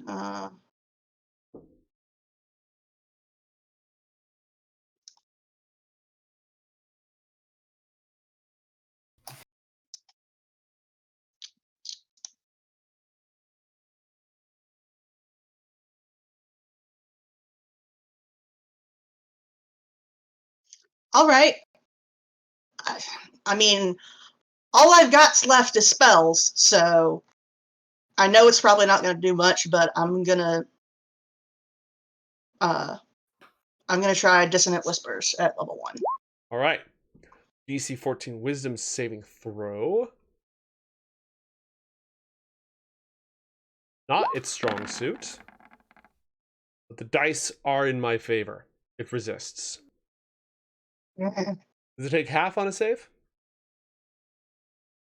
On a successful save, it takes half and doesn't have to move away. All right, so it takes 4 points of damage.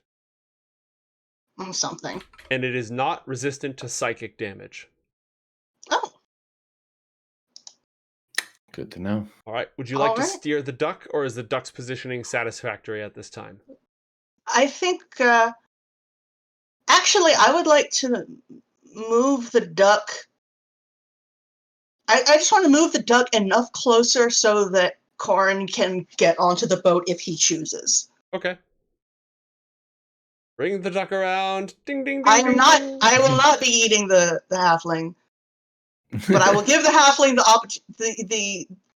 opportunity to yeet himself, should it be advantageous. Yeet not lest ye be yoted. All right. It is the Dragon Fiend's turn. and it is going to use Reckless Attack again. This time, all of its fury is unleashed upon the marble emblazoned Dragonborn before it. As it roars in anger, all thoughts of its original mission to retrieve the map now lost in the face of battle. It swings with its sword. A 25. You take 9 points of slashing damage. And it lashes out with its huge claws. 17. Does that hit? Nope, it does not. All right. Are you wielding a shield, or are you just that tough? Yes. I'm wielding a shield, and I have the defense fighting Nice. style. You raise your shield, and its claw just rings against your arm. It sends a shudder down your bones, but you remain steadfast.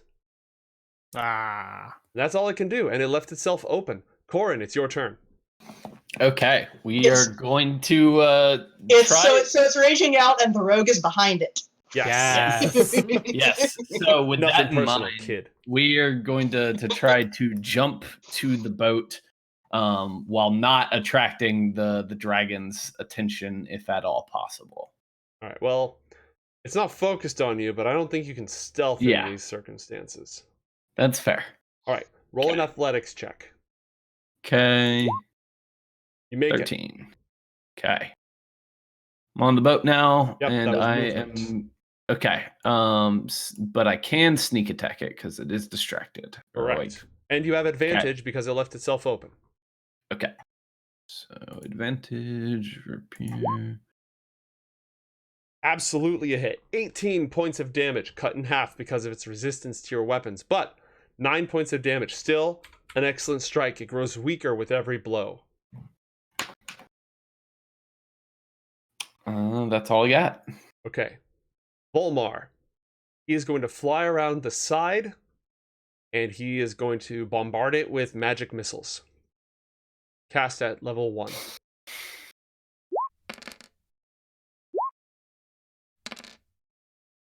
Oh no, level 1, so only 3 magic missiles. So it takes 9 points of force damage. As a reaction to taking that damage, it tries to bite Corin's head off. Oh boy. Uses its bite attack. 23 to hit. You take 5 piercing damage and 2 cold damage. Okay. I will use uncanny dodge to cut that in half. All right, you take 3 points of damage total. Okay. Amon, it's your turn. Followed by All right. Thrake. Followed by Ophelia. Nothing else has worked so far, so I'm gonna cast Magic Missile. If it ain't broke, hose it with force damage. So I believe every time you click it, yeah, that's 1 missile. If you're casting it at level 1, just hit it 3 times.